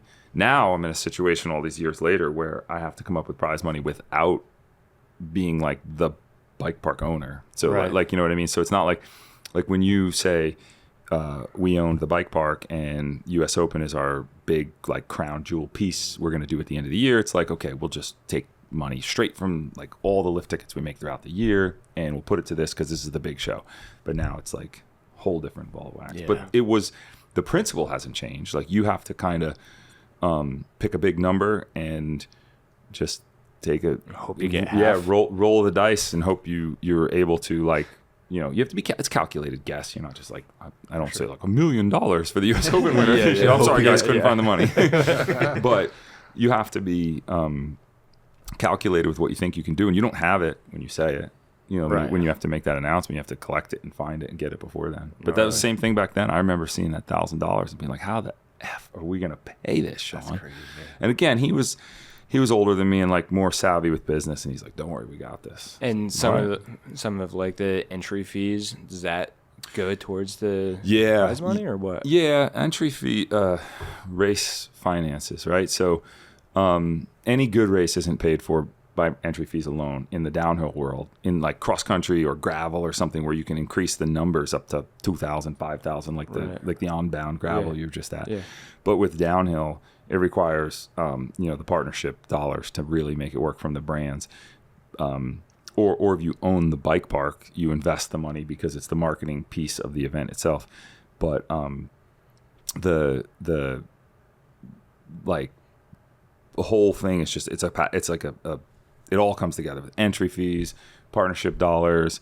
Sometimes there's tourism bureaus involved and stuff. It's a big project. Yeah. It's mainly what I work on right now. It's just like trying to find finances for all the events. But back then it was like, no, we just said we had $1,000 and we knew we could make it happen. Yeah, it's so gnarly. Can you talk about what happened between your exit with Diablo and coming back? Because the story you told like earlier with kind of what you went through in your life was fascinating. Like I had no idea there was any of that going on. No, yeah, I'll tell a story. So first of all, there was a question that I didn't answer at dinner that Dennis is forgetting to ask me, which is how we named it Diablo. So before we talk about the end I of kept thinking that. before we talk about the end of Diablo, because okay. it'll be weird to go back to this after I tell the other story. So that year in the winter of 2003, like I said, I had started this concept and I was bent on doing this. And then we were on a family ski trip, and my sister was at the time married to Sean, and we were on this big family trip. All parts of the family were there, and we were in Mount Tremblant, Canada, which was an intra-west mountain, and still to this day I vacation at the resorts relative to the ones I work with so I can get deals. So we were up at another intra-west mountain, which is a really fun mountain, and we were out to dinner, and then we went out to this bar afterwards, and this is when Sean and I like really came together, and we're like, we should do this together. Like I said, he was I think 10 years older than me. He had some funds. He had some money. He had he was like a big soccer player, and then I think Santa Cruz snowboards. He was a pro and rode for Santa Cruz snowboards. I believe he did half pipe, and then actually had like a decent accounting career. He's worked as an accountant. And so we went out after dinner to this like bar club thing, and I remember we were just at this table. I can picture it so vividly now. And we're just at this table and just had a napkin, and we're just like effing around with some like what this would look like. And finished up that trip and put together the deal, did the things, and then we got the lease with Mountain Creek, and we did everything, and it was the 11th hour. We had no name for the place. Like, what the hell do you name this thing? Like, we didn't want to name it Mountain Creek because it was ours. We didn't want to give all of our own capital away. And I just looked at the napkin, and the bar we were at was called Los Diablos. Whoa, really? And we were just like, Diablo Freeride Park was born from the name of the bar we paid the deal in. Yeah. No way. On a napkin. Yeah. Wow. Yeah. And that was like, there was no good reason to call it that. I mean, it's a horrible name. In hindsight, it's like Diablo Freeride Park. Let's scare away all our customers. I know, but you embraced it like the we embraced Gothic it. font. We Like, embraced oh, it's it, yeah. scary. It's the devil. I will say, like, Diablo was like at the start of when I would have been mountain biking, but I remember seeing ads for it and like the font it was in and everything. It was like hell writing. Well, everything about it, and then the terrain was so much more jagged than the West Coast and aggressive, and everybody was like padded up and like on big bikes, and so it all matched as like a little kid to me. Like, that's downhill mountain biking. It all painted the picture pretty clearly to me, and the name didn't feel far-fetched or weird. It like fitted, you know. You're totally right. Yeah. Like it. I don't know which. It's like which came first, the chicken or the egg. Yeah. Like, but we did it. We ran it up. Like ran it up, and so then told you how it started. Went through like the first year there with U.S. Open and everything, and then we weren't making any money, like no money, and I had started kind of moonlighting as doing excavating jobs. I really loved running these machines. I still, to this day, like if I get in if somebody will like let me in an excavator, I'm like a kid. Like I am so happy. Oh, cool. And especially now that I don't get to do it at all. And so I was like doing driveway work and septic work. And then my wife and I bought this house. It was a great time to do that. And we had all this equity and we're flipping a house. And I was just doing this stuff away from it. And just realized it was like a great time for me to separate out. So it took like, after that first year, I kind of moved to the back a little bit. And then by, I want to say like the middle of the third year, I was completely out. And I was doing a lot of side work. And then I just got a job. I started working as an excavator and I loved it. And then I'd done other stuff too. I was worked for some carpenters. I'd worked for a little bit for an electrician, not too much. A lot of plumbing, just a lot of different stuff. And it was great. Like my redneck roots were happy, and I was wearing work boots every day and working hard all day and drinking beer and making money. It was good. And then, but the bug came back, and I still loved riding. And I had an opportunity to buy the bike store that had sponsored me as a kid. And I put it together, managed to put this together. It took me like a year. I put together a deal with some bank loans, and I bought this store. And this was like 2005, I guess, by now. And which, if anybody's old enough listening to this who was in business in 2005 would know that banks were handing out money like candy on Halloween. It was like easy to get big fat loans. And so like, man, it was full steam ahead. And we had like, Burton came to us and wanted us to be a specialty dealer, and then Specialized wanted us to open a concept store. And we just, we went all in. So I opened a second store right away. And on the side, I'm still flipping these houses. I'm like driving a new truck. Like I'm 26, 27, 28 years old in this period. And like, you can't replace experience, and I didn't have it at that time, and I had no idea like what could go wrong. Like what could go wrong? Like money just everything increases. Hey, what's worth this year will be worth this plus that next year. And I also bid off a huge housing flip project. Bought this like $500,000 house that was valued way higher, and gutted the whole thing. It was like 8 acres with barns and all this stuff. And then like I'll never forget. It was like the I think it was like the third quarter of 2007, or it was the beginning of 2008. The stock market shifted, price of heating oil went up, and instantly sales dried up because like we're out in the country and like every family like we're coming into Christmas, and it's like heating oil goes up and like ooh, things are tight. And then like by Valentine's Day I was bankrupt because I was so over leveraged, and it was crazy. It was one of the worst. It was insane. It was the worst. It was like the worst way to get a business degree, I think my father tells me. And it was hard for a lot of reasons. I had hired all my friends, and so like they had trusted me, and they had taken time like out of their life, multiple years to work for me, and like store managers, and like everybody's making money, and everybody's like. And like I didn't appreciate that at the time. Now I'm like way more careful with like how I take people in to work for me and stuff, because like they work for you. It's like you have to understand what that means, what they need from you, like from a security standpoint. And I didn't have my eye on that prize, and a lot of other things. And I wound up just going through like a really like shitty bankruptcy. Like I just lost everything,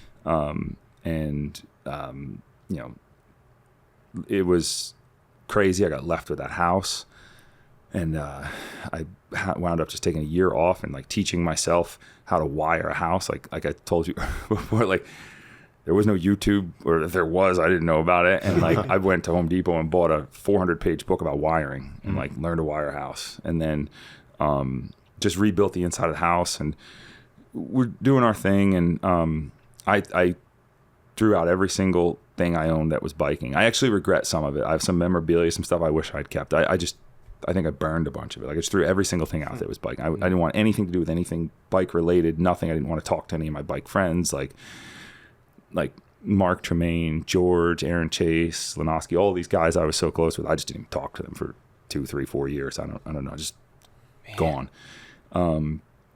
And I was like, you just got to go to work and make money. Like, you don't have to love your job. You just have to go make money. And I went and I somehow managed to get myself into the Morgan Stanley financial advisor training program and absolutely smashed the Series 7 test and got hired and got this job. And I'm wearing these cheap suits, and I traded my pickup truck for a Hyundai Santa Fe, whatever they call it, like the SUV. And I started driving like an hour and a half to work through Route 80 traffic every day, just like trying to be a guy that worked at a bank. I don't even know how to describe it. Like it was crazy, just like chasing that bag, but not in the right way. And it was tough. That was a really shitty period. Like, I guess you got to go through those, but man, I would never want to go back through that, because I was so just like so unhappy, but I didn't care. Like, I was just like punishing myself for all the mistakes I made. And I was, I'll never forget, I had like two real crazy things that happened to me that kind of broke me out of that. It was the middle of summer, and I was racing down our driveway. We live in this gutted house. Like, I'd fixed the middle of the interior, was like really sweet, but like the rest of the house was falling down around us. And somehow my wife stayed with me through all this. Like, anybody also who ever wants to thank me for Pro Downhill Series, US Open, or Diablo, or anything should thank her. 100%. And I come down to the end of my driveway, and our mailbox is across the street. And this guy, Dave Satter, lives across the street from me. And this guy, his uniform was a pair of cut-off jeans and an open Hawaiian shirt, 7 days a week, 365. And for a living, he restored antique canoes in his basement. Wow. And like found a niche and was getting paid like $10,000 a canoe or whatever it was. I don't know. And like, wow. Guy was happy and like doing his thing, and like everything wasn't perfect. And like, he just found a pace in life doing what he loved. And I didn't give a shit though. This guy was driving me crazy. And I come down to the end of the driveway, and he's leaning against the mailboxes, and I throw it in park, and I run across the road, and I remember like click, click, click, click in my shitty shoes, my tie's over my shoulder, and I'm like wearing like a Joseph A. Banks special. And he's leaning against the mailboxes, and he's drinking from a number one dad coffee cup. And like, clear as day. And he goes, he's reading the newspaper. I'm like, why don't you go in your house? I've seen this movie. Yeah. And he's like, and he goes, Clayton, he's like, nobody wishes for more money on their deathbed. Everybody wishes for more time. And I was like, fuck, whatever, Dave. Like, see ya. And I jump in I'm like, what are you talking about, you kook? Yeah. And I like jump in my Hyundai, and I tear it out of there and like racing the back roads, get down 15, get to 80, right in traffic like always. And I had like a complete freaking mental breakdown. Like what he said hit like an hour later sitting in traffic. Yeah. And I was like, what am I doing? And I made some like real decisions then to change and to kind of like get out of what I was doing. But it still wasn't to go back to bikes, but it was just like to stop trying to like go be a guy who changed everything about his life to go chase money. And I wasn't making a lot of money either. It's not like I was Uncle Scrooge and I decided to turn, good or something. Right. Like, no, I still wasn't making shit. And then my son, like I said, he was born before that. And, he was just starting to get a little bit older. And like, I had like Aaron Chase and Mark Tremaine, who was the first guy we ever hired from, when we started Diablo. He had gone on when Sean left and Diablo became Mountain Creek. He became the terrain park director and the bike park director. And like, he was hitting me up, like these people hit me up like, every month or two or whatever, like, come back and ride. And I just left them all like, what do they say now? On red or whatever. Like, we didn't say that back then, but I just fucking ignored their texts. And 342 text messages. Yeah. What do we want to compare? Dennis and I were comparing on red text messages today. I think I'm at like 340 right now. And I used to be a zero text person. I try so freaking hard. It's hard. It's so difficult. all these guys, Lenoski, Chase, they would all like tell me to come ride. And I didn't want anything to do with it. I still didn't want anything to do with it. Like scars were too deep. I couldn't deal with it. And then I kept one thing when I closed those bike stores, and I liquidated everything, and I burned all that stuff, and I threw everything out. And all I left with was like a fat payment to the bank and a red Specialized kick bike, this little one with a pirate on it. And I threw it in the upstairs of the barn, of that gutted barn. And for some reason, I'll never know why I kept that. Literally the only thing. I didn't have a kid when I closed the store. Like there was no reason for me to keep that. Oh, wow. And I think it just didn't sell or got left in I think it was a box. I don't know what it was. I have no idea. Maybe somebody said they were going to come back and get it and never did. I don't know. And I put my son on it when he was like 2. And like we're in the yard, and I still have the picture I took like on my BlackBerry or whatever. And it was like, that was it. Like that was like just this big changing moment. And I was like, ooh, I'm not the guy that he should grow up with. Like people like me because I'm happy, because I love bikes, and I try to do things in the bike world, and that's just my lot in life, and that is what it is. And like I called Aaron back, I called Jeff back, I called Mark back. Mark brought me over here, put me on a Da Vinci. What did we say? What's that bike called? Wilson. Yeah, just like clapped out. Like it was the black one with the like monster green writing on it. Yeah. Yeah. And like this fat One Industries rental helmet and a pair of jeans, and like I was hooked. Like I rode, I don't know, like 100 feet of the first trail, and like that was it. Like I'm pretty sure my credit card came out of my pocket and purchased the bike on its own. I was just like, I was it. And yeah, then I was just back. And Aaron and Jeff, Jeff gave me one of his STP frames, like his like custom giant hardtail frames. Aaron built it all up with parts. I had those. Remember those red wheels Aaron used to always have? Like, yeah, I had the those DT red, Swift. like Yeah. I had his red wheels on there and stuff. And they took me dirt jumping, and it was just like all of a sudden I was back. It was awesome. Like it was a bad period. It was a really bad period, but I guess like you have to have them. Yeah. So Yeah. I'll never know why I did that to myself, but I did. All right. So your guy in his Hawaiian shirt, gives you some Dave. Dave gives you some philosophy. It hits you in traffic. Do you just not go to work? Did you quit? Like, was there some epic, kind of movie scene going on with how you left work?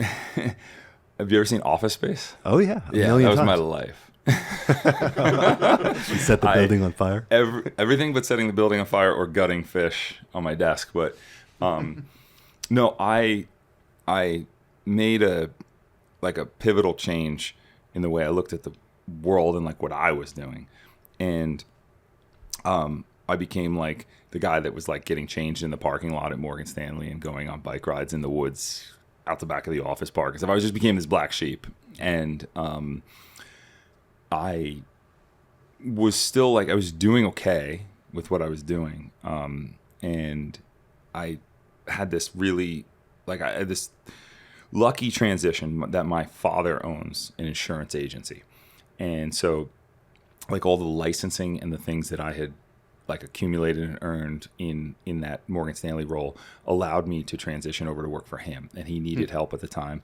So it was the best part about it was I just eliminated my commute, when like a short commute is the secret to happiness, I found. And like I wound up eventually in a couple months after that day with Dave on the mailboxes, I wound up transitioning over to work for my father's company. And I was I was riding again, and like I was at the bike park, and the bike park had at that point kind of without me part of it transitioned from Diablo to Mountain Creek. That original lease we set up was over. The ownership of Mountain Creek had changed hands. The new owners didn't want to renew the third-party bike park lease, and it wound up becoming Mountain Creek Bike Park again. Mark Tremaine, who, like I said, was the first employee we ever hired at Diablo, became the Mountain Creek Bike Park director, and I was just back riding and having fun at Mountain Creek again. So it was like a good time. That would have been like 2012. So Okay. So, you're working for your dad. What gets you so into it to the point that you want to bring back the U.S. Open? And like, is there? Because when was that? 2017. Yeah. So like that period was it's like a gray period for me. I'm trying to remember the year. So I worked for him. I was producing events. Like I started a fundraiser, like a duathlon fundraiser that was actually pretty big. It was a off-road run and a road bike ride. As like a fundraiser for our fire department in my town, out in the park. It's a weird little area called Walpack, New Jersey. If you know it, it's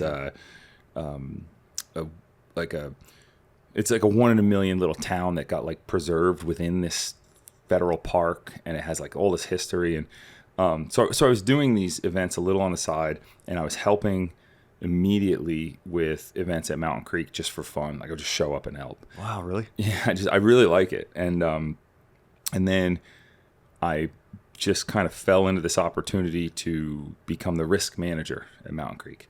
Like it was just good timing that they needed a risk manager, and they had changed hands, and it was like it's a weird, like the seas parted, and I just came back to Mountain Creek. Like I was here, but now I'm here like managing risk, not creating it, which was. So what's a daily duty for a risk manager? Like looking at a jump or like a snowblower in the way, like what? Yeah. I'm serious. That's what I was wondering. I was like, what exactly does that mean? It's funny because I want to make a lot of jokes, but I actually, there's parts of it I'm really good at and parts of it I'm not. I'm really bad with the compliance. Like, here's a thick ass book of OSHA guidelines and like make sure that all the policies are followed. And so like I was never good at that, but it's like, hey, what does this look like, this ski trail or this bike trail with this snowmaking gun and this pipe? And it's like, all right, well, how can we make this safer? And how, like that stuff I was really good at. Like which the is more common sense stuff. Yeah. The stuff and the stuff that related to the experience I had, right? Like I've just learned by this point I've spent so much time by this point in my career at bike parks and at ski resorts, just understanding like risk, if you will. And then having the insurance background, I saw the other side of it. What it costs, what are the lawsuits like? Like, I mean, lawyers are like the craziest thing on earth. You know what I mean? In the business we play in, there's this just double-edged sword of, you know, all the fun we make, but then there's always going to be some lawyer who's out there trying to have a gotcha against the resorts. So I learned a lot in that area, and it was good. I honestly think that it's a skill I use, like a skill set that I use every single day at work. Whether it's, you know, just our risk management policies for Pro Downhill Series, like, you know, the maps we create, the radio protocol, the emergency protocol, like weather protocol, all this stuff. Like I learned that in my time as a risk manager. So I took the risk management job. I thought it was going to be great. Like really quickly in, I realized like I didn't like a lot of it, and it was very, very difficult for me to get like excited to go to work and read OSHA guidelines. But the other side of it was fantastic. And so like I am at Mountain Creek every day. I'm helping with events. They have pro GRTs come up. Mark Tremaine, he's the guy in charge, and I'm, you know, of the bike park, and I'm the risk manager, and I'm basically just like moonlighting, helping him run these events on the side, which was a lot of fun for me. I think my boss, you know, Bill Bennion at the time was probably like, what the hell are you doing? Like this isn't your job. But I would put in like dozens and dozens of extra hours on the events. And during that time period, I started getting interested in like, how do I get the US Open back? Like, you know, Sean, when the lease was terminated, he took the US Open, and he had ambitions to move it to another mountain, right? Because it's like, it's a great trademark. He had it, and he wanted to continue it, and he had done like amazing things with that. Like by 2011, the US Open had reached heights that like I could never have gotten it to in those early days. I could have never imagined it, and I don't even know if I had the skill set to do that, because like the guy was a marketing genius. Like the things he came up with, the Red Bull Rock Garden, the DJ in the Rock Garden with like the platform mixing records, and the Diablo series, like all the Diablo stuff that fed into the US Open and all this stuff. It was impressive. And while I was part of the creation of it, I was not part of those like final years of execution. And like that was him. And like he knocked it out of the park. And then like the lease was up, and he had to move on. And I don't know, because we didn't really talk much in that time period, like not for any reason. I was just doing other stuff and he was doing other stuff, but I think he tried to move it out west somewhere and just like didn't resonate. It was really, I can say, it is very, very difficult to own and place a large event when you don't also own the bike park business. We found that out, right? Like in the beginning, it started as this amenity to Diablo. It was like, it was like the band that you have playing at a restaurant. You know what I mean? Like the restaurant makes the money, not the band. And he just wound up, we call it the hiatus. That was like the marketing term we came up with to describe the years the U.S. Open didn't happen. But he spent years trying to figure out what he was going to do. At the same time, he was off in a new career and had moved out to somewhere out, I think California. And the process had started in my mind, like, man, I really want to get back to this. Like that was so my core. Like when I started that was probably the most original moment of my life, like starting the U.S. Open. And I just started trying to get back from it. But we just, in the beginning, it just wasn't going to work. It was like he still had ambitions and I was doing other stuff. And it was just like, 2012, 13, 14, 15, just constant, like every couple months or a year, like, hey, we'd talk. And it just wasn't going to happen. And during this time now, as we get into like 14, 15, I'm risk manager. I am producing events for Mountain Creek now. I'm producing events away from Mountain Creek. I was even going up and just like trading, like Killington wanted to host Pro GRTs, and for people who don't know, that's Pro Gravity Racing Tour, which is like this like moment in time where we didn't have national. We had this weird series, but they were the highest ranking. That's a whole other thing I could go into. But they're the highest ranking national races in the country, and Killington wanted to host one, and I would go there and just like bring my skill set and say, like, just give me a hotel room and a lift ticket, and like I'll run the event for you. And I put in like hundreds of hours up at Killington just running events for free. Yeah, I just loved it. I absolutely love it, and I equate it to like racing. Like I get the same rush putting on a good event as I do going to an event and racing. It's weird. I don't know. I guess the world needs people that like it. Yeah. Right? Otherwise we wouldn't have events. Yeah. And so I am doing all this, and it just became like clear that like I probably wasn't going to ever get the U.S. Open back. So, and not a lot of people know this, but I went out and created and trademarked the American Open, and I was going to just come back with a completely new brand that had like the original ethos that I thought of back in 2003. And I was another like kind of hit like another weird dark period in my life where like I was not, I mean, these are first world dark periods, right? Like, sure, we're okay. Like my kids have diapers, like we're eating, but like I'm just unhappy. And I'm like couch surfing up in Killington, taking vacation time from my risk management job, and like just up there trying to get like a meeting and trying to pitch this American Open. And like I'm like it was such a weird time period, and I don't know. Looking back, it's funny because I couldn't even answer, like, why did I do that? I have no idea. It didn't make sense. I have no idea what I was doing. And I couldn't get Killington to the table. They were like, all right, that's cool. You help us. Thanks. But like, what the hell are you talking about? And it was getting really disappointing. And then it was like 11 o'clock at night, a random rainy night late in the fall. And I was like sleeping on a couch on a buddy's shitty ass rental house up there, and it was like just like a really depressing time, and my phone rings, and it was Sean, and this is 2016 now, and he said, I understand this is your passion, and I want you to take the US Open back and bring it back to life. And it was like, man, what a switch flipped in me like I've never felt before. And I went immediately back to Mountain Creek and spoke with Bill Benyon, who was my boss in the risk management job at that point, and he worked for this new ownership group that was there.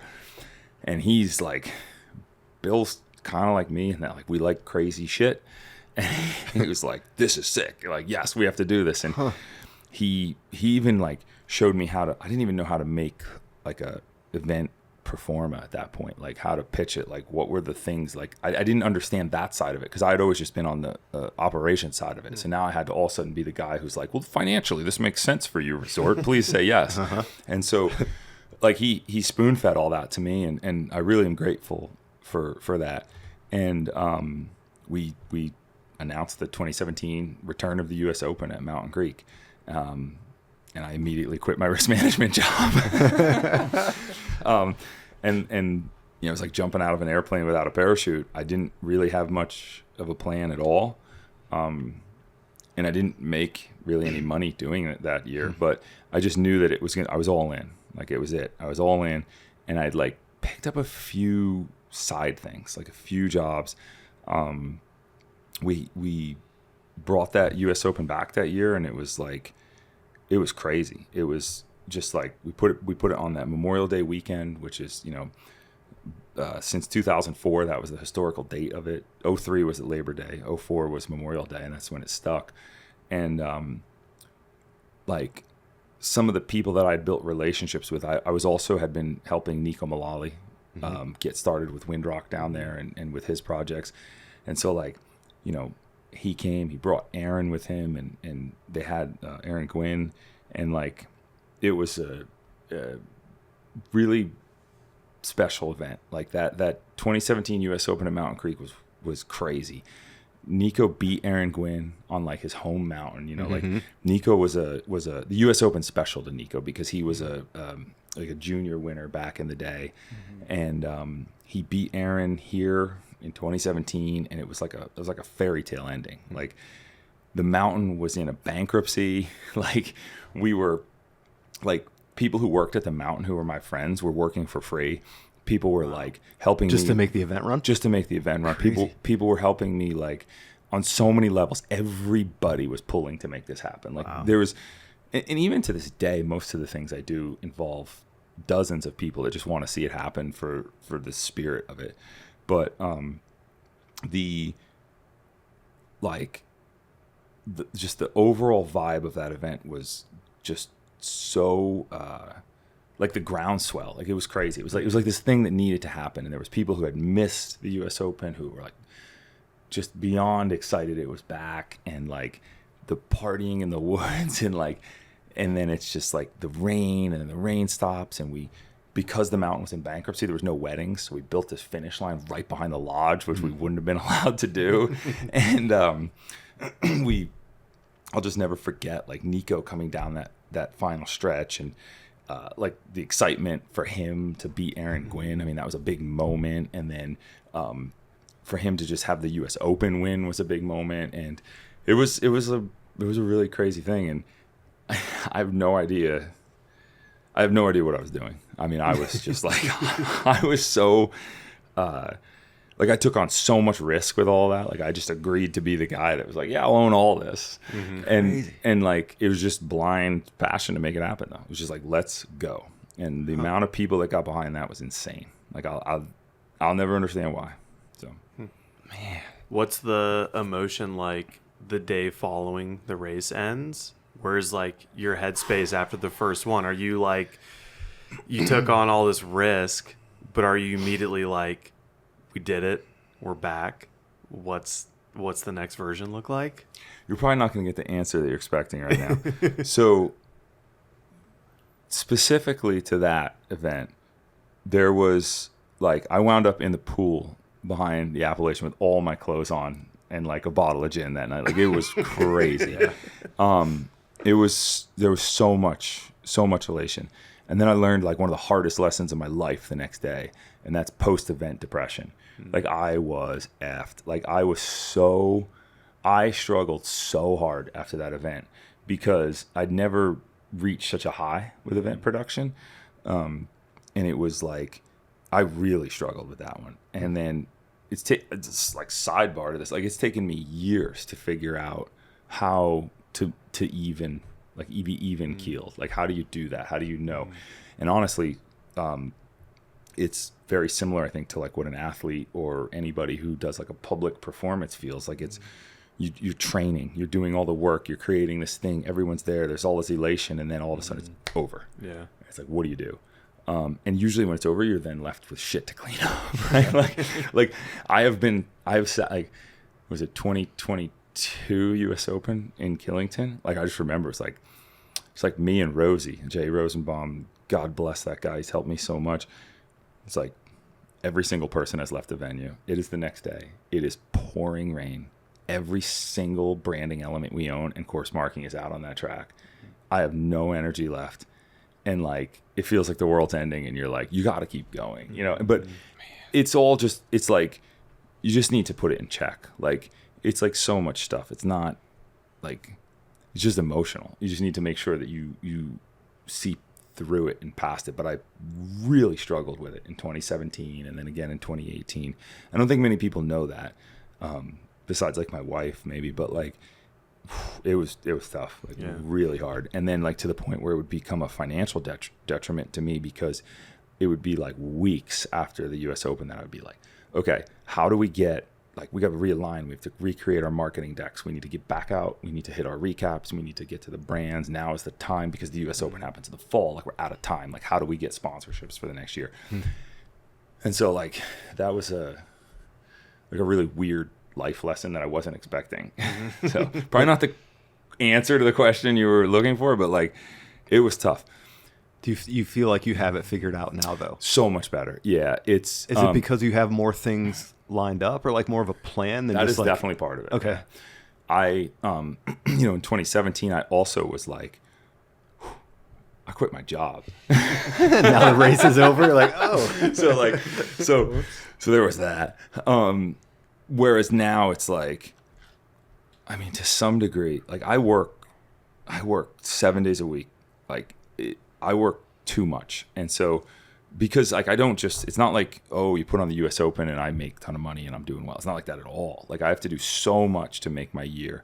I still do work for X Games. I'll still take side projects. I still do like events for other bike parks and stuff like that. Like, and now I've managed to just like, I basically like to fake it till you make it. And in 2017, I was just like full fake it. I was like, I'm an agency. We're running the US Open. And now I'm like, okay, well, I've built this pipeline of work. I have endless amounts of like phone calls and emails and people that want to talk to me about other business and this and events and how are we doing that. So it's like, it has evened out a lot, and it's now it's a sustainable business that I have to do all the time. It's like a beast that I have to feed, which is bad in my work family balance, which is like now my newest biggest challenge. I suck at it. Like, I'm trying so hard, but it is a good Band-Aid for like the lull, the depression. Like, you just don't go through it. So it's weird. I don't know. It's probably not a place you thought we were going to go with that question, but it's a weird thing you deal with. It's very difficult.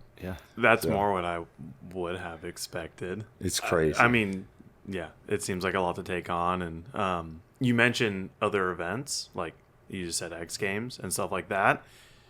What you do, you help with other events, or you're involved with other events. Do you have, what is like your business? Like, you're not just Clay Harper, US Open, I'm mountain biking. Like, you do more throughout the rest of the year. Like, what does that look like? Yeah. This is like, again, my wife is a teacher, and I end up at like all these teacher parties, and it's like, oh, this is so-and-so I work with, and like, this is her husband, he's a carpenter, or like, this is her husband, like he works, at the car dealership or whatever. What do you do? And I'm always like, everybody get another drink, because like, it was going to take me a minute to explain. Sometimes I just go, I'm unemployed. Like, I don't even want to tell them, because like, it's so weird explaining what I do. But I in a nutshell, own my own agency. So like Red 11 Teen Agency, which is a name I created and never thought was going to be a public facing name, and now it is. And that goes back to 2001 in our college, in that house, party house. We were the same day George got his nickname Muffin. You'll have to listen to the George Ryan podcast to get that one. We were ordering food, I think. I don't remember what it was. And Corey Chase, like one of my favorite people on earth, another roommate of ours,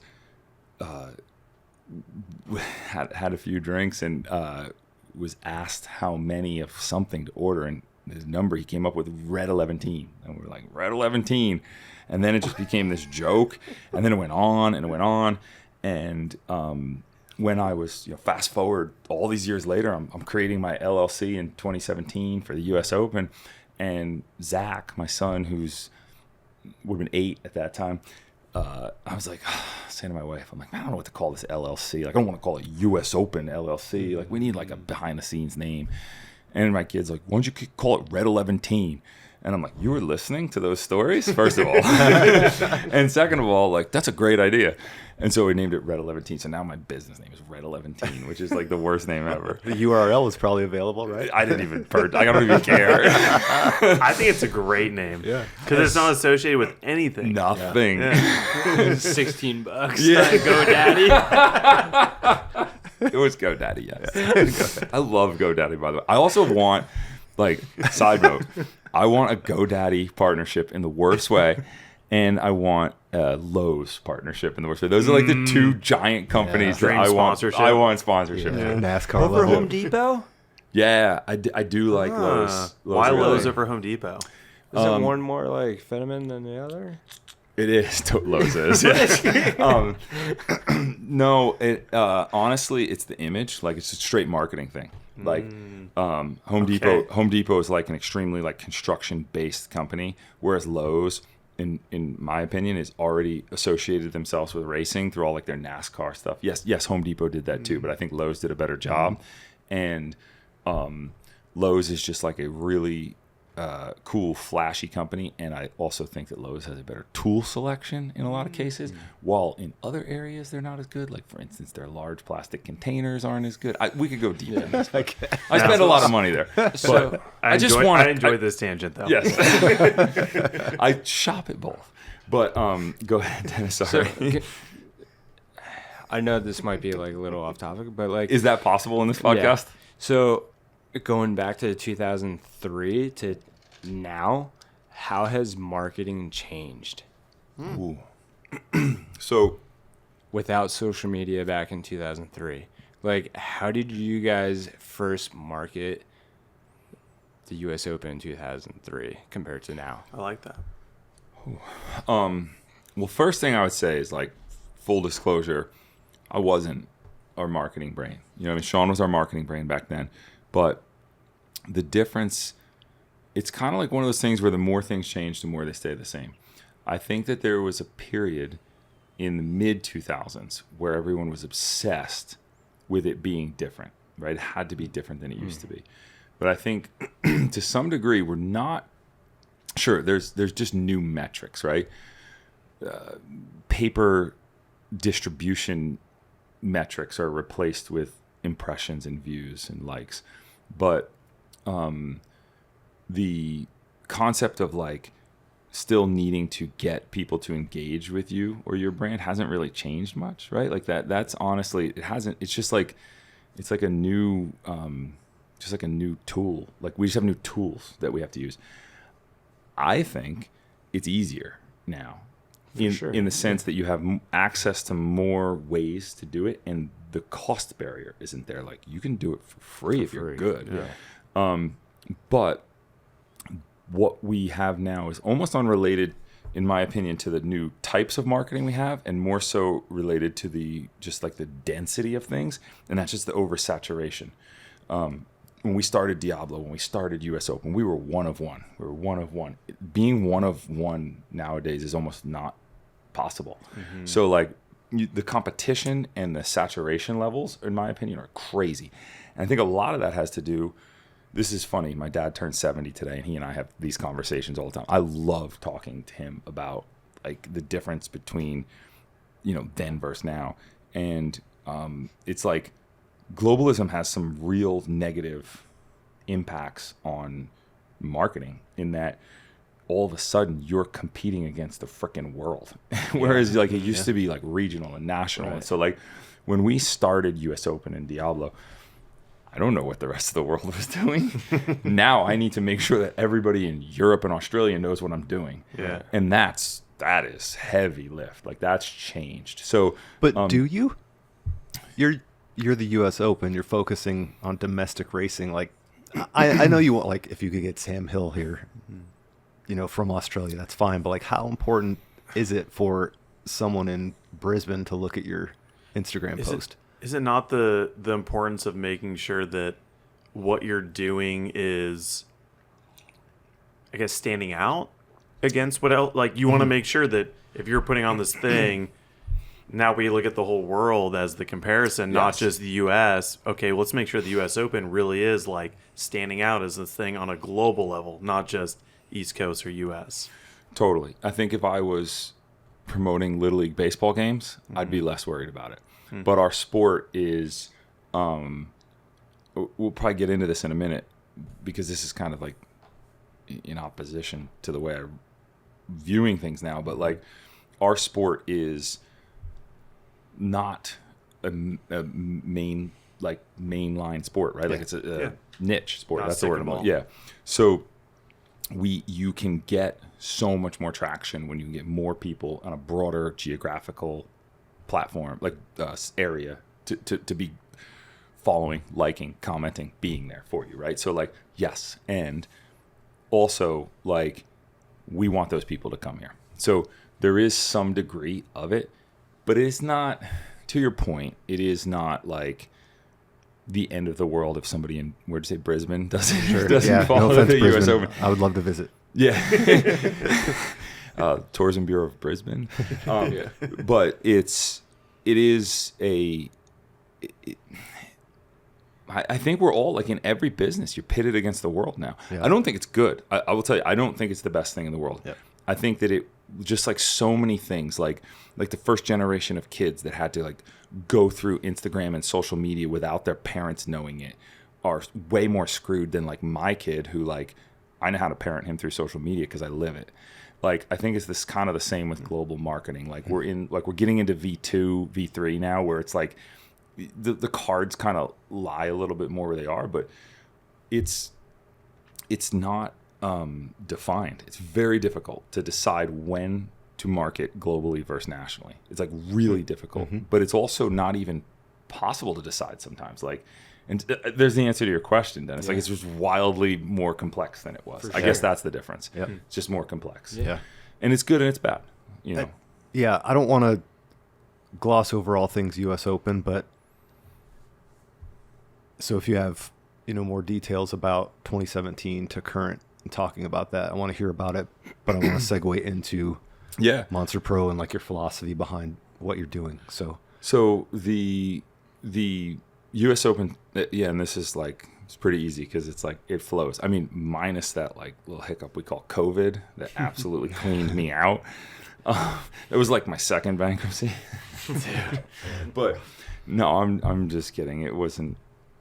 Again, that was the biggest double-edged sword we ever got for this industry. Sure. I mean, we were taking to highs we've never thought we'd experience in the bike industry, and lows that we didn't want to experience with COVID.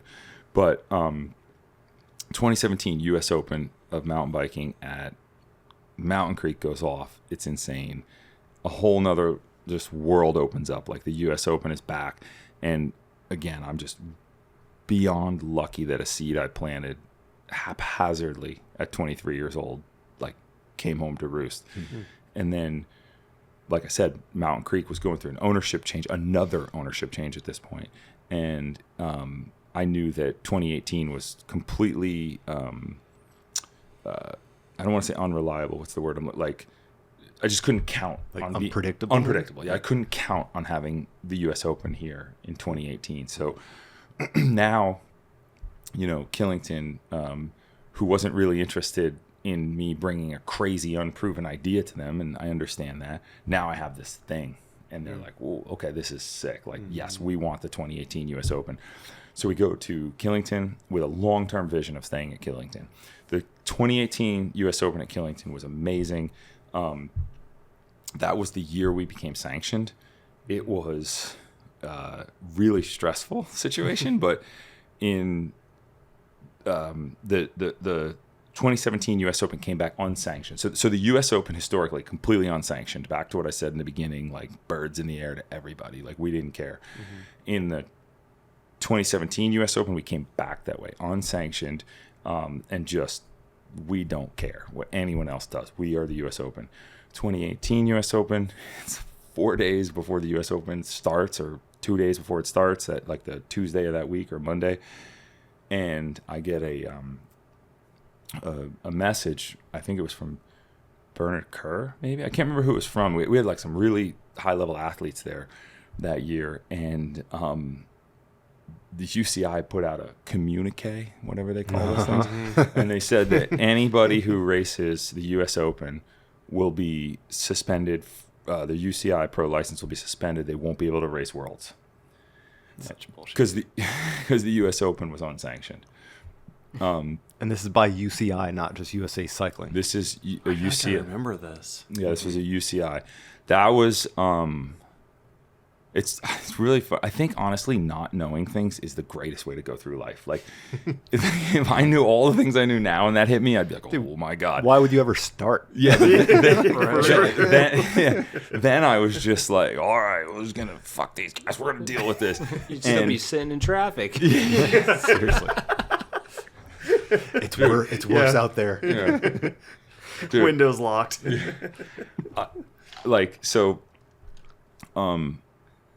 the Dennis, I can't think of anything else right now. I'll come back to the UCI. I told my son a story today. What movie is it from the late 90s, early 2000s where Eric Carter talks about whenever he gets stressed or depressed, he gets in his car and does Zold commute. Just transcontinental headliners. God damn, I love that movie. Yeah. Like, I am so stoked. Like, I use that example. Like, shout out Eric Carter, great dude. Also doing incredible things out in the Southwest right now. Yep. Love that guy. Yeah, EC. Yes. Also, like, life lessons. Like, I learned so much from that. Like, just what he said. And then now it's 2024, and like, you know, just a random night in June, my son is talking about life, and I give him a tidbit from Eric Carter's quote in a movie. Like, that's sick. So the UCI comes after us in 2018. I don't know what to do. I had through my work with the Pro GRTs, which fundamentally I had a big problem with the Pro GRTs. I don't like the way they were set up or anything, but it was my gateway into a relationship with USA Cycling. And I'll never forget this. It was late at night, and I had Chuck Hodge, who was I guess he was like the national events director at the time. So a pretty high-ranking guy in USA Cycling. He's retired from USA Cycling now. He and I have like a good relationship, and I really didn't know him much then. And I call him. It was 11 o'clock at night on like a Tuesday night, and the dude answers his phone, and he goes, "I already told him to get the F out of our country." I'm like, "Excuse me?" He's like, he goes, "You're USA Cycling now," and I'm like, "Okay." And like, he was a cowboy. Like, he and I, we didn't see eye to eye on everything, but we saw eye to eye on one thing, which was like USDH. And he basically went like out on a limb. The reason like we were never sanctioned is we break all sanctioning rules with the US Open. Like, we cross categories, we do like everything's weird. This open category, this qualifying, like anybody can race. Like, and Chuck was just like, you know, I might get in trouble for telling this story. I don't know, but he's retired now. Like, I hope he hears this someday. And he was just like, he just went out on a limb and he told UCI, he was like, "Nope, we sanctioned them. They're good. Because if you're nationally sanctioned, the UCI can't say shit to you." So that's how we became sanctioned. Wow. 4 days before. Yep. And I was like, all right, I'm retracting the middle fingers. Like, we're USA Cycling. And so it was like complete, like, what's that called? Like a shotgun wedding, right? Like, we were like married at that point. Like, me and USA Cycling got married, like, like overnight in 2018. On a Wednesday. Yeah. Early Wednesday morning. Almost by Elvis. Yeah. And it was amazing though. It was one of the most like fortuitous, weird things that ever happened to the US Open, because I don't know if I would have had the like the foresight or the the personal growth to be like, all right, we need to mend bridges, we need to be sanctioned, we need to do these things, and it was just straight trial by fire. Like, you two jumping, you're good, you're together. So now, and someone's saying you can't do it, and you're like, oh really? Watch me. Well, thankfully for. Yeah, honestly, I think that we had a bond based in like common hatred. And for those that don't know, the original U.S. Open was basically on what, like 4 categories? It was pro, 2, and amateur. Oh, I guess. Did we even, so I don't think we had men. I don't think we had a women's women. category the first year. Did we? I can't remember. But it was no, we did. Yeah, we did. So it was 4 categories. So it was men's and women's, Amateur, amateur and open. That's it. Yeah. Amateur and open. Yeah. And you have to qualify. Anyone can enter the open. That's the most important thing. And we still do that, which is why we can never be UCI sanctioned. Like, UCI won't sanction us because we are just fiercely independent with that. Like, I never want to give up the opportunity for like Asa Vermette type kid to come and just get on the podium. Right. Yeah. And they don't want that. There's like, does that matter to you? Like, what does what matter? Would the benefits of a UCI like approved event outweigh getting Asa on the podium? Aside from like, you know, what your gut says? Not anymore, but there was a period where it did. Really? Okay. Yeah, there was. Can you explain why? Yeah. So, 2018, we go through that, and then now it's like we're on a completely different trajectory, and my goal as like the steward, I always consider myself like the steward of the US Open, like not the owner. Like, I'm the person that's just trying to carry it for these years, and like hopefully somebody else does in the future, because like the US Open has to be bigger than me. Like, it's fucking US Open. And so like there's this period then where my whole goal is, how do we get the US Open onto the World Cup schedule? And I spend most of my time, I look outside of mountain biking way more than I look inside of mountain biking. Like, I honestly don't love the way so much happens in mountain biking, because I think that there's a lot of gatekeepers and there's a lot of people preventing things from getting bigger and better. And I don't think our sport is monetized in a way that makes the risk athletes take, or even people, event promoters in my situation, worth it. Whereas then I look at things like motocross, which is like my true north. Like, I'm a huge moto fan. That's always what I'm watching. That's my number one sport to compare to. Also, I love golf. I think snowboarding is a great sport. Surfing. Like, there's a lot of sports that are like, have monetized better than us. And there's like no reason that we shouldn't, except like some bad decisions that were made by the stewards of our sports over the years. And that's probably like a book I would have to write. Like, I mean, I just have theories of like, you know, how the sport was chugging along and what happened around the .com bubble and like X Games and us being on snow. And then when extreme sports became action sports and mountain biking was not part of that, and we got lumped with rollerblading. And then like, there's so many things that have happened over the years, and I'm not going to go through the whole thing now. But basically, like, I go through this period where like my whole goal is, how do I create this situation where I'm like, it's like laughable to think about now, but like, I'm going to convince the UCI and whoever else is in charge at the time, I guess Red Bull, to look at the World Cup more like the PGA Tour or the World Surf League, or these things where it's like, why couldn't the US Open be on the highest ranking tour? That's what happens in all other sports. Like, it would, to me, it would be like, it's still a sick idea, I think. Like, hey, we got the World Cup, and like this one stop is the US Open stop. It's like anyone can qualify in, and it's huge money. Like, what World Cup athlete wouldn't want that? Like, I think if you asked every World Cup athlete, would you want the US Open on the World Cup circuit, and the prize money is $50K to the winner? Find one that would say no. Sign me up. Yeah. I'll send it. But you could. You'd have the chance. That'll pay That for is doing hospital curls bills in the corner. Like, you would have to put down the dumbbells and go, like, pick up the bike, get back to training, and get on it. Yeah, like, but like, that was my mindset for years, and I still don't, honestly, like, saying it. I haven't said it out loud in 3 years, but I still don't think it's a bad idea. Like, it'd be sick. Doesn't sound bad. Yeah, and the only thing that kept it from happening was people with like closed minds who just wanted to not see it happen. And so, like, that's 2018 U.S. Open. We go through that process. The Killington relationship was amazing. The 2018 U.S. Open was awesome. Fox came on as our full-blown title partner. Fox has proven to me over the years to be like such a backbone of USDH. Like, that company has invested in me, has invested in the U.S. Open, stuck with me through thick and thin, economic downturns, everything. And I also understand it's a business decision, and if next year we split ways, I still would be forever grateful to, like, you know, started with Jeff Taylor, now it's Mikey Rangel and the rest of the team there, and it's like Fox is a company that's just, I don't know if people understand, like, when you're buying a piece of Fox gear, like, that company's investing more money into US Downhill than any other relatable company. So, like, it's awesome.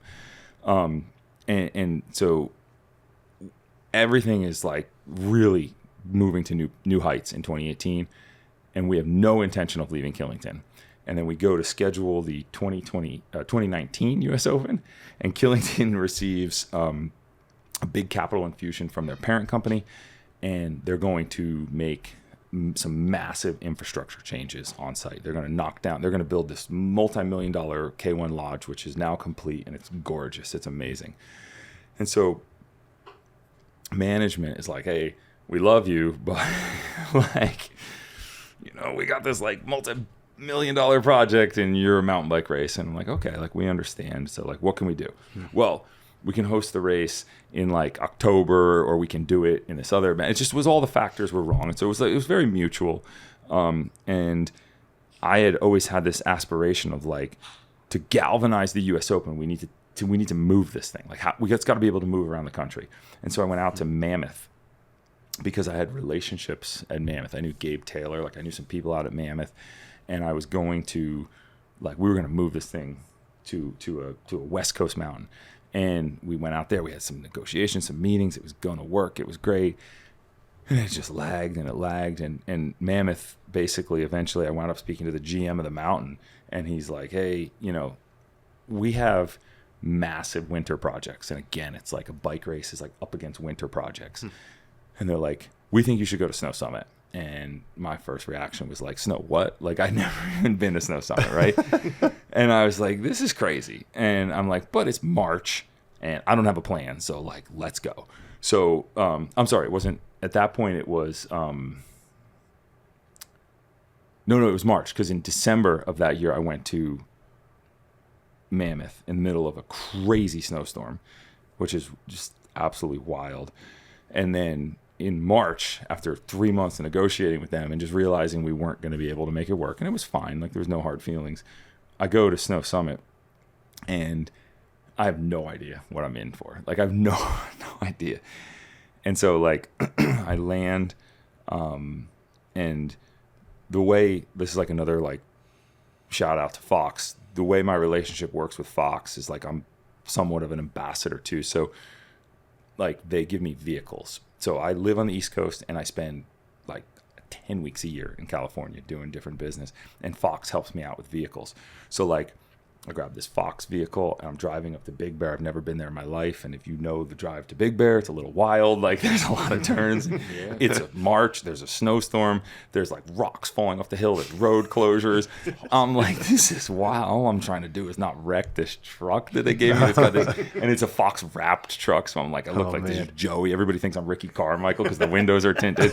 And, like, I roll into town, and or Dennis Yorshak. Yeah. The marketing the marketing VP or whatever his title is at Snow Summit is this rad dude. His name is Clayton, and I'm like, dude, I've met fucking 5 people in my life named Clayton. Like, why does this have to be the case? And I'm like, hey man, I just rolled into town. He's like, do you like Pennywise? Do you want to see him? I'm like, hell yes. And within 10 minutes of arriving in town, I am on stage with Pennywise. And I'm like, on stage with Pennywise at the cave. I'm like, this is incredible. Like, we're here. Like, this is my new favorite place on earth. Like, this is amazing. And, sold. Yep, we are sold.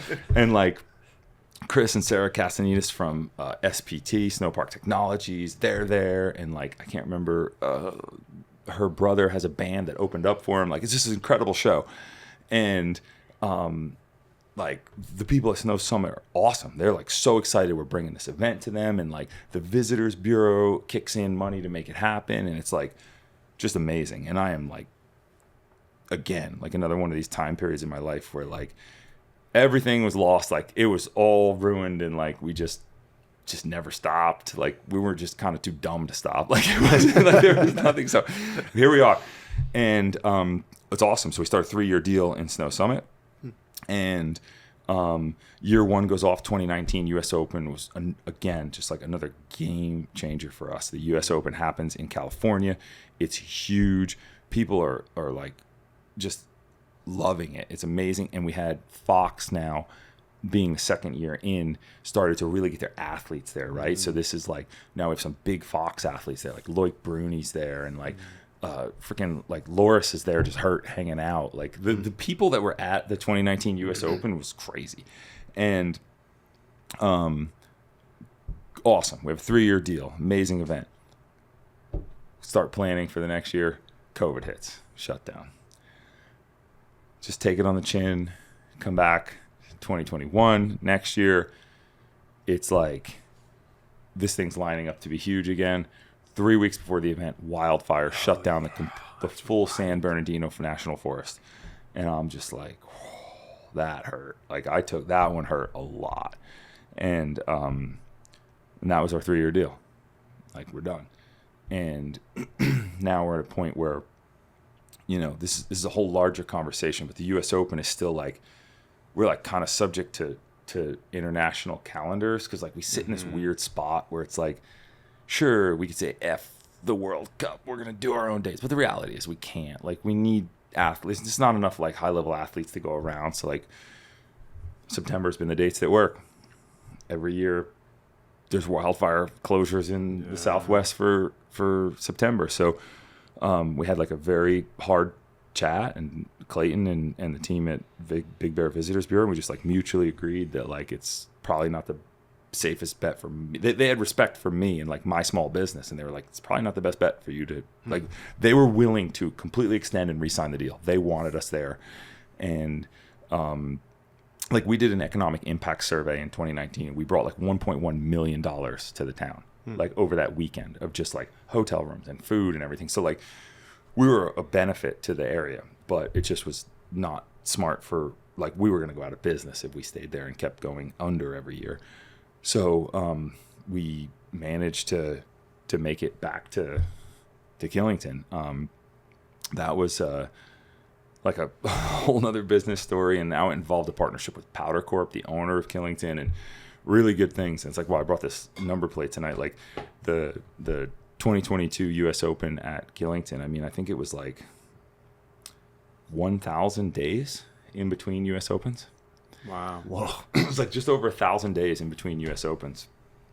And the 2022 U.S. Open at Killington was like just another like landmark weird thing for us. Like, here we are. Corey, who just stopped by here, Corey Fieldhouse, who works for me on the U.S. Open, is like such a amazing way of wording things. And he just started this phrase. It was like, U.S. Open, the first time for the third time. And so, like, we were the U.S. Open the first time for the third time.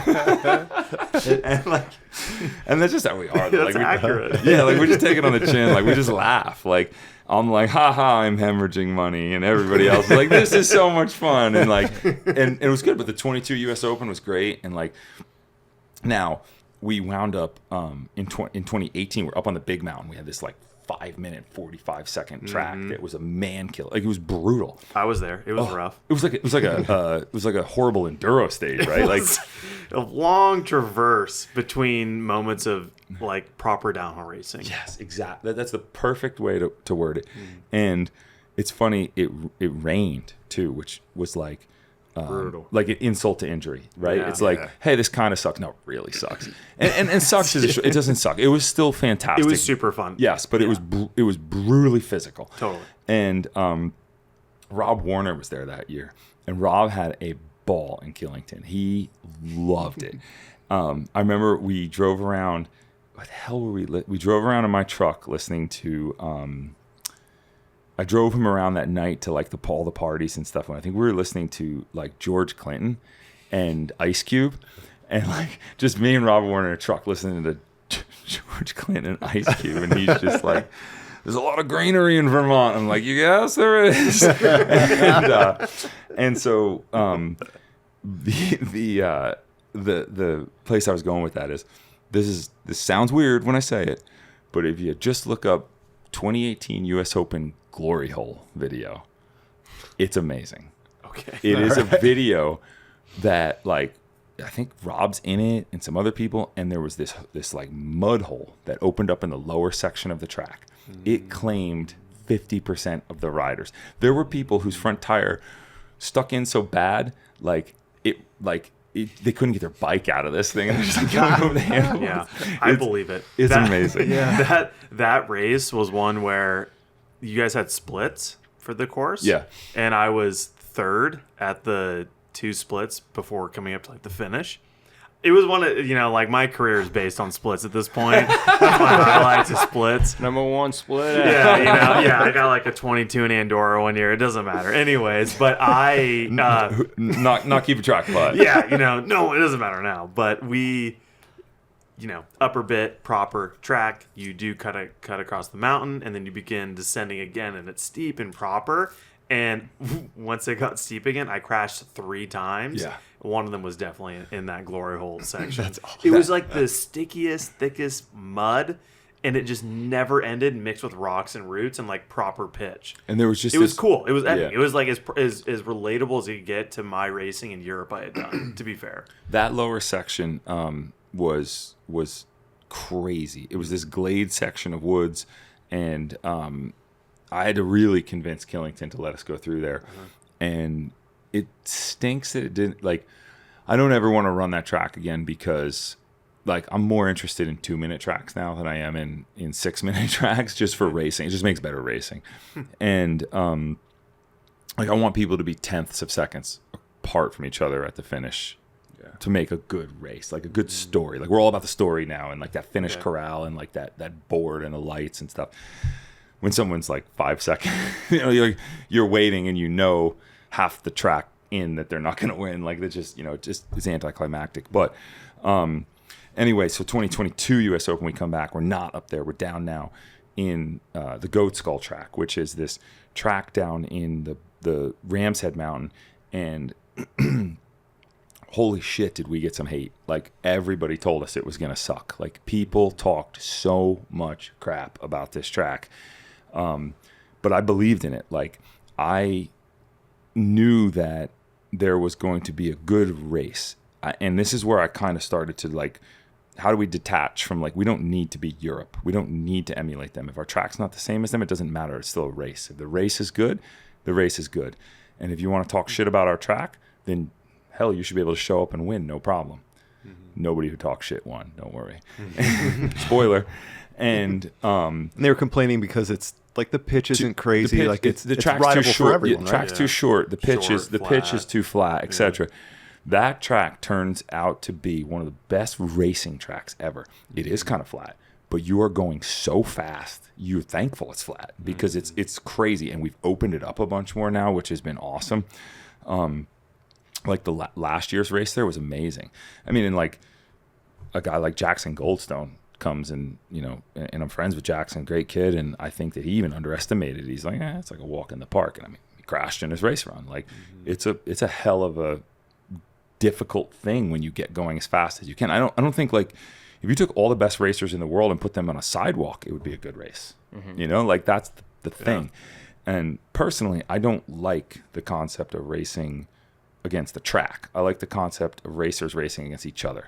And I want like controversy and drama, and I want them like head to head against each other, not how they conquer the track, but what they do to beat each other. And if the track has any sort of thing in it that has people like second guessing their line or what they're going to do or how they're going to survive it, like it doesn't accomplish the goal of everyone just going as fast as they possibly can to beat the next guy, which is proven over the past couple of years there to make like really good racing. I mean, we've had like the finishes are incredible, like that finish corral atmosphere.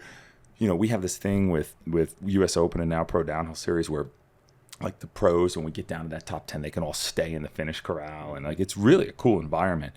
And it's just like time after time, like as we go through these US tracks that are like kind of like they catch some shade from people who want to compare them to the steep European tracks, but they, in my opinion, put on really good races. And like I don't think it matters the pitch of the track if the race is good. That's just right. Me. Yeah. It's like it's a weird tangent I'm off on now. Look, I'm like a little passionate about it. That. They had a World Cup in Australia, and it was like pretty freaking flat. Yeah. And Every time they've done a made race for there. great racing. Yeah. So, just saying. Yeah, and it's just like we're in this era now, and we can get into this, but like where it's like it has to be from Europe to be validated, and like I just don't think that is necessarily the truth. But so we go through 22 U.S. Opens, great. We have 23 U.S. Open. Everything has just been really good with Killington. Excuse me. We're actually hoping to announce it this year, and I'll just say it here. But like we're working on building a track back up on that higher mountain that's going to be shorter and faster, and it's going to make an incredible show. Bleachers at the finish line and stuff like that. And I don't know if that's going to be 25 or 26, but like we have some projects in the work with them. Nice. Killington's a great partner to have a race with, and like the mountain is awesome. Like when we throw a race there, like thousands of people come just to hang out and ride and not race. And so like the jump trails are vibing, and like it's a really fun place. Like the US Open is like happy at Killington right now, and it's been good. So, and then we decided to turn it into a series. I've got this figured out. Let me try something else. Yeah. I was going to say, like, the perseverance to, like, go through all those years of, like, yeah, this is it. We're going to make some money. And then it was like, next year, no. And now, like, you make your next relationship, you're like, this is the best thing ever. And it's like, no, COVID or fires or, like what kept you going year after year, even though, like, you weren't really making any money through, like, COVID and stuff like that. And now you're all the way, like, sped up to, Monster Energy Pro downhill. And everything looks like it's freaking sweet, dude. Like, it's...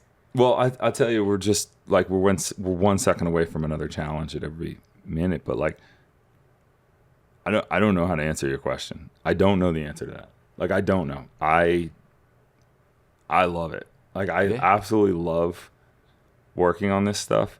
So many people would have gave up by now.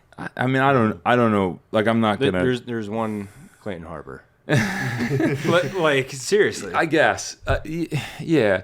I don't honestly. I don't think I'm special at all. I don't think I'm any smarter than anybody. I don't think I'm any I'm certainly not any wealthier than anybody. It's not like I bring like a bag of money to the table. I don't think I have Maybe any. You have more patience than other people too. I think I just love it. Yeah. Like, I honestly think that's what it is. Like, just passion. Like, yeah, like for racing and for mountain biking, but also like I just really like building this thing. Like I just love building this thing. And if you were a smart business person, if I'm not saying that you're not, but you probably would have gave up on this like a long time ago, right? But like you're still going for it.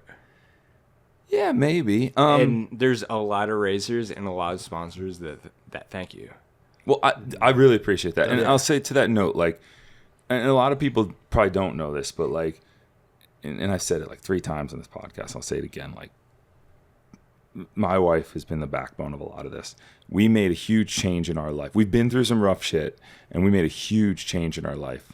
In 2017, we elected to downsize. We moved into a small rental. I drove a 20-plus-year-old pickup truck for a decade. She drove a 20-year-old car. Our kids don't have stories about going to Disneyland every year. Like, there's a lot of stuff we sacrificed, but I do believe that this is going to be something. Like, I do believe I'm building a business that will pay me back eventually, and I don't want to be like a billionaire off of it. Like, I don't look at it like that. I want to be happy. And I want to have a retirement. Like, that's my main goal in life, right? Like, how do I get a retirement? But I mean, I'm going to work till I'm dead, so that doesn't matter. But we made some real sacrifice. I don't know. Sacrifice isn't even necessarily the word, right? Because they weren't hard decisions. It was just compromises, hit pause on some things, right? Like, there's been like tough conversations we've had. She's like, hey, our friends are buying these houses and like they're going to their jobs every day and getting these 401ks and these paychecks and you're taking all this risk and we're doing all this. But like things have happened and changed and I've gotten more control over certain things and we have things have come, it's gotten way better and like we're on a much better path like behind the scenes for us to be like successful at the end of the day. But like I think that you know, I just in talking with lots of other entrepreneurs like in other businesses, like if you're not making a harder sacrifice than what other people are doing, you're not making it. Like you're not going to get ahead. You're not going to do it. And so for me, it was never hard. Like honestly, none of the things I just said that sounded like I'm asking for sympathy were hard at all. Right. Like I was easy. The hard part was pitching like my family to go with me and believe in me. But like have a really good support structure. Like my parents, her parents, all our friends, like the whole US Open and Pro Downhill series. Like it's like the thing has gotten to where it is on friend energy. You know what I mean? And now we're trying to change that and people are work for me are starting to get paid and like things just like it's getting way better now. But all those challenges over the years, like it was just like a pause button. It's like COVID, hit pause, forest fire, hit pause, move another venue, hit pause, invest more, don't buy a new car, don't you know, don't do this, don't put any money into retirement. Like continue to hit pause and believe and move and believe and move. I don't know why I do it. I can't answer that question for you. So can you talk about the next like 3 to 5 years? Like why even go into starting a national series with the state of how things were? Exactly because of what you just said. Okay. Like timing is really difficult thing to get right, and if everyone else thinks it's a bad time, often that might be the best time. Mm-hmm. And, you know, I didn't just like wake up the day before and be like, you know, we should just do a national series. This has been 5 years vision, decade, like forever. I've just wanted to do this. And, many times I came close, but it was like never the right factors. It was just like never right. It was never right. And I was scared. I was like way too scared to do it. And then, you know, there's some things that happened from a financial standpoint. You know, Monster Energy stepping up to be a partner of this, Fox and Continental, like those 3 brands. Like if you're in the US or, I mean, I'll also say like, yes, we are the national series. Like we are the highest ranked series. USA Cycling has blessed us as being the national series, but I don't really spend a lot of time thinking about that. Mm-hmm. It's like we are the Pro Downhill series and like we're located in North America, but we are like a race series for everyone. You come from anywhere in the world, just like AMA, Pro Motocross, like we're here, but everyone can come race this. And so like it's the timing of what the world of racing and the world of mountain biking needed, plus these couple brands stepping up to really help me make it happen, and me maybe just having enough growth going through all the bullshit like to be ready to do it in a way when I can mitigate the risk, right? It's like every day I'm just mitigating the risk. It's like, all right, well, like we need to buy this or we need to do that, but like, is this the smartest way to do it or is this the riskiest way to do it? Like that's how we function.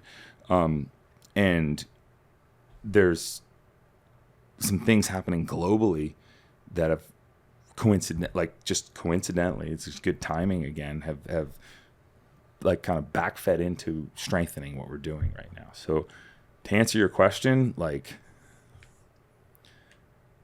a little bit of a calculated gamble, I guess, is why we're doing it right now. Like, awesome. You know, did the kind of the dust up with Red Bull World Cup, all that stuff, was that the incentive to be like, all right, let's pull the trigger and try? And do you think that helped you get sponsorship money that you did to pull it off? Or was it all in motion before, you know, those things started to happen? It was in motion before that started to happen. Okay. like the impetus to do what we're doing with this series, with, like I said, it's something we started a while back. Yeah. And I say we, like the people in my corner, like there's just a lot of people, can't even start to name them, but like you all know who you are. Like there's dozens of people, and a couple who have put in hundreds and hundreds and hundreds of hours to help make this happen. But like, you kind of have to look at, like, forget me, forget my business, forget all that, forget what we're doing. Just like take a step back and look at, like, we have in this country, what we've had is this thing where it's like there was Norba, which was this juggernaut, which basically just mind effed everybody for years because it created a false sense of like how things should be. Mm-hmm. And then, Norba falls out, and then we hit this like weird period where nothing is happening. We get these pro GRTs, which is the pro GRT. The events aren't pro GRT. The events are individual events that are all 100% independent, financially, rules, everything, prize money, everything, all different. And USA Cycling was just like, well, we need a national series, so we'll call it the Pro GRT series, and we'll throw this moniker, like this like net over top of everything. But it was like there was nothing to make things consistent, right? So like every race could have its own prizes, its own schedule, its own registration system, everything. But it kept racing going in the States. At the same time, you have like the BDS collapses because like I think it was UBS Bank was the sponsor of the British Cycling Association, and like through the whole economic downturn, like the BDS was a super strong series. That one goes down. Just all these different things in our sport were going wrong around like 8, 9, 10, 2011 maybe, and like. To their credit, UCI and Red Bull come in and create this system where they basically just turn the World Cup into an all-comers race series. Mm-hmm. And like normally I'd say like, I don't like seeing a sanctioning body also being a race promoter. But man, in my opinion, UCI and Red Bull saved our sport. Like our sport was going straight to hell in a handbasket. Like 2010, there was downhill mountain biking was done. And like, Simon and I don't even know, Simon at UCI, and I don't know who was at Red Bull at that time, but like what they did was really amazing. Like they aired it for free, and they created this system that just took everybody, like anybody can go show up and try to qualify in. And now all these years later, it's like this controversy over like the privateers and the juniors. And it's like, well, take a step back and look. Those people are there because the entity saved our racing. There's nowhere for anybody to go. So it's like there's this reason now for us to start this national series. And so I needed a way to do it that wasn't us showing up like $5,000 and being like, hey, you own, like the resort owns the event and USA Cycling owns the event, and there's 50 stakeholders in every event, and there's no way to make decisions, and like we're not powerful, like we're not pushing anything, and there's no marketing behind it. Racing's marketing, like that's it. If you don't have marketing dollars behind it, we're just riding bikes down a hill. And so I just started these conversations like 4 or 5 years ago with Monster. Christopher Stumbles, the guy that manages the Monster Army, like he met me, it was like during COVID, he met me on this like sidewalk cafe in San Clemente. Like he asked to meet me, and he was like, hey, we're seeing our junior downhill racers just all fall out. Like they just drop out. Like, what can I do? Like if I threw you a couple bucks for a race, like, can we do something? It just wasn't right. It wasn't right. And they were there. And so like, it was like a very long period of like that coming together, all this stuff coming together. And then Monster like just came to the table and was like, we'll underwrite this. Like we'll be your backbone. And then it's easy once you get one, it's easy to get a few others. So then like Fox and Continental, and then like, we got SR Suntour and Thule and GoPro and a few others on board that have just really made it happen. And like we switched to a system where like we own this, like this entity, Pro Downhill Series, owns the events. We go to a mountain, like we're negotiating individually with that mountain, and like we come in and we run everything top to bottom. Like the mountain doesn't have a say in like what the prize purse is or like what the schedule is or any of that. So it's like if Feld went to Giant Stadium or Gillette or LA Coliseum, they wouldn't ask the venue for input on what they're doing, right? They just like pay their site fee and go. So like that's where we're trying to get these events so that we have consistency and control over it. And like it started out with a national series initiative, and like 2 events in, it's a global initiative, which is crazy. Like, you know, like, and it's why we call it the Monster Energy like Pro Downhill Series. I don't call it the national series. Yes, we are the national series for the United States of America, and I'm super proud of that. And like USA Cycling has blessed us with that. Like we are the national series, and we're working on doing things like next year, maybe with national champs. And like we have a few things in the hopper, like for US racing that are really sick. But I look at it as like a US North American series that is open to everybody in the world. So it's like, it's weird. It's like, it's a weird thing to explain. Like, I don't think everybody's quite on board with like the stuff I'm saying yet. People still want to like cast it as a national series. Okay. What's it been like? How many races this year? And it seemed like, okay, the announcement came out and maybe like, you know, it's really regional. It's not diverse enough. Like, can you talk about just what it took to get off the ground this year and where you're thinking of going, you know, in the next couple of years? Yeah. So this series this year is 4 events, and we're halfway through right now. So we've done Rock Creek and Mountain Creek, and the response has been amazing. It's awesome. You know what I mean? Like all the investment we're making, like so much of the money goes to content. You know what I mean? This YouTube show and everything. Yeah, we're not perfect. You know what I mean? It's like we don't have the budget of Warner Brothers or anybody, but honestly, like people are blown away with what we're doing. Dude, Mangler and the crew kill it. Gravity Co-op, what they turn like coal into diamonds for me. You know what I mean? It's amazing. Like it's insane what those guys do. So, you know, we are halfway through this first season, and it's been really good. Like I can't think of, like, I didn't think it was going to be at this level. I didn't think like, you know, I'm getting people reaching out to me from all over the world. And again, it's like the outside factor, right? Like what we're doing a good job of, and we're focused on what we came to do. And we have our partners that we need to do deliverables for, because again, racing is marketing. But at the same time, there's changes happening globally. And those changes are the number of racers is increasing. Like the 15 to 16 Cat 1 class is our biggest class. And it's like that all over the world. So like we have this bubble of racers coming up. There's so many racers, and it's the best thing on earth. Like it couldn't be sicker, right? Like to me, that's my favorite class to watch.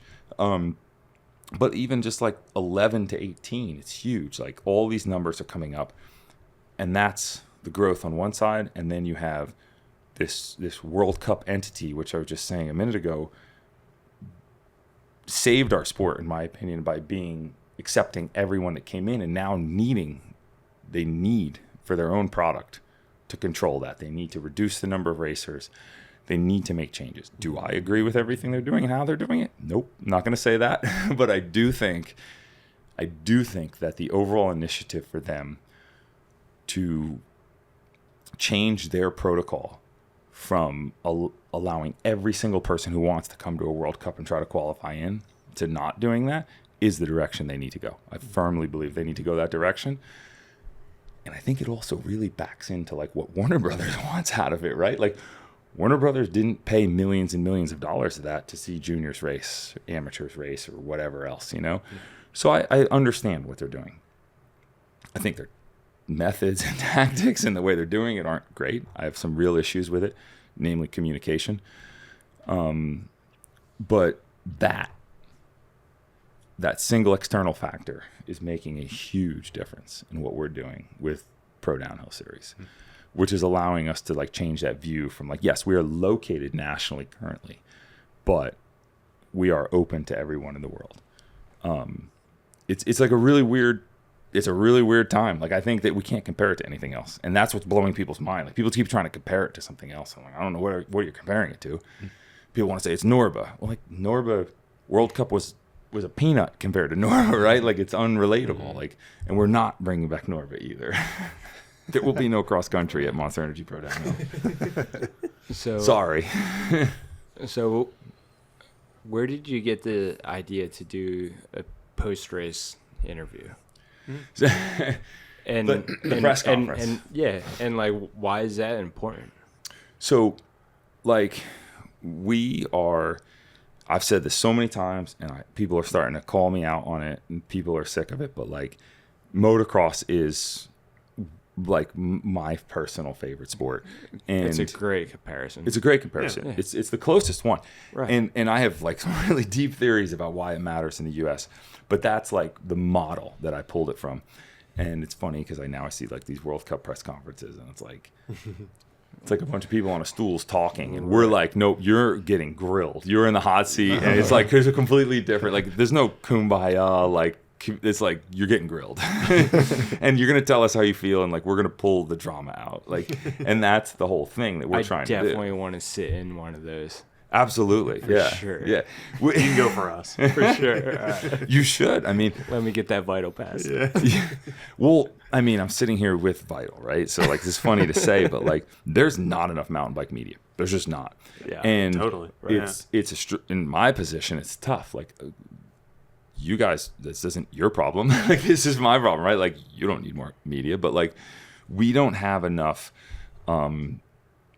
different media outlets functioning in mountain biking anymore. And we like used to, and like, now we don't. And now we're in a weird era where like, Pink Bike's off in what seems like a different direction, and you're like the backbone with Vital of down. Well, USDH and even just DH, in my opinion. Like, Vital's the backbone of it, but like, we don't have enough like independent podcasters and independent like shoulder media. Like, we just don't have enough of those people. So like, right now, those press conferences we make are they're somewhat like us producing them, like us asking the questions and stuff. But it's like, again, like, trying to create your own content, and we're getting the product, like the industry it's needs, working, right? Yeah. But ultimately, what I want is a situation where in a couple of years from now, it's like there's a handful of solid mountain bike media entities that are like, we want to be at the press conference, and and I was talking about this earlier with you, Dennis. Like, I think that mountain bike media, and I'm going to be real careful what I say in the presence of a bunch of people from Vital. Dude, I don't care. Yeah, we're not that sensitive. Yeah, okay, we're going to test your sensitivity. But I think that up to this point, mountain bike media has been largely product driven. And it's... Pardon? Correct. Yeah. And when I compare it to motocross or to golf or to other sports where I don't participate in that sport, but I consume the media, they are not selling me products. Like, when I watch every single podcast and press conference I can after a Supercross race, I'm not buying a handlebar, I'm not buying a foot peg, I'm not buying anything. I don't even ride a bike. Like, I don't need any of that, but I'm consuming it. So what are they selling? Like, they're selling the entertainment. They're increasing the overall like views. They're increasing everything. It is good for the sport. Does it sell more products for the companies? Yes, but it's not the transactional, like, we need media to talk about products.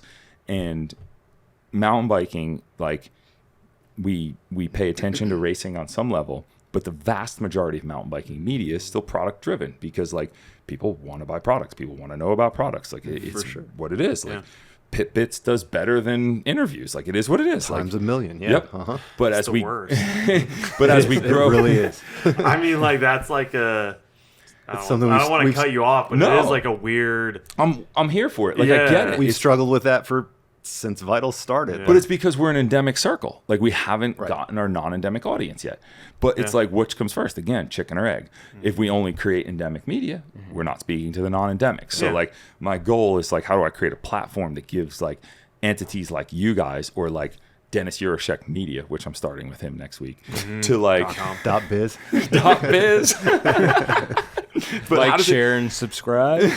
But like, how do we create these places where like this platform with our race series where there's mountain bike media that starts to pop up that sells the story of the competition, the characters that are in it, and the overall love of the sport, and that's the product. Yeah. Like, and so that's what we're doing with a lot of that, and that's what those press conferences and like the first event in Rock Creek. Like, I always had this vision of the press conference, and like I said to everybody, like on Sunday morning, I was like, "We're just doing it." Like, we didn't even know. I was like, "We're just doing it." It's going to be uncomfortable. There's a bunch of people who have no idea what one of these things should look like, but I can't skip one. I have to start with number one. Yeah. Mm-hmm. And that was the most uncomfortable thing. And I pulled those athletes in there, and they're like, "What are you making us do?" I'm like, "This is called a press conference." And I said, "You can't do wrong. Like, I really appreciate this, and we're gonna force this thing." And then like, 15-year-old Aletha Ostegard like steal the show with this like perfect presentation and like discussing her race run, and then like introspective and looking into her own like shortcomings and stuff. And I'm like, yes, like this is what we need. And it just kind of started it, to like race number 2 where Dante shows up with sunglasses and like, you think they all wore sunglasses so they could feel I know why they invincible? all wore sunglasses. Why? Well, because they had an hour in between podiums and press conference. You do the math. Bar was open. That's a lot of time. But like to your point with all of that, that's like a struggle of mine as somebody who's like ridden bikes and been into bikes forever, is that, and now that I'm on the media side of it, is that our industry loves the items, the products, the bicycle.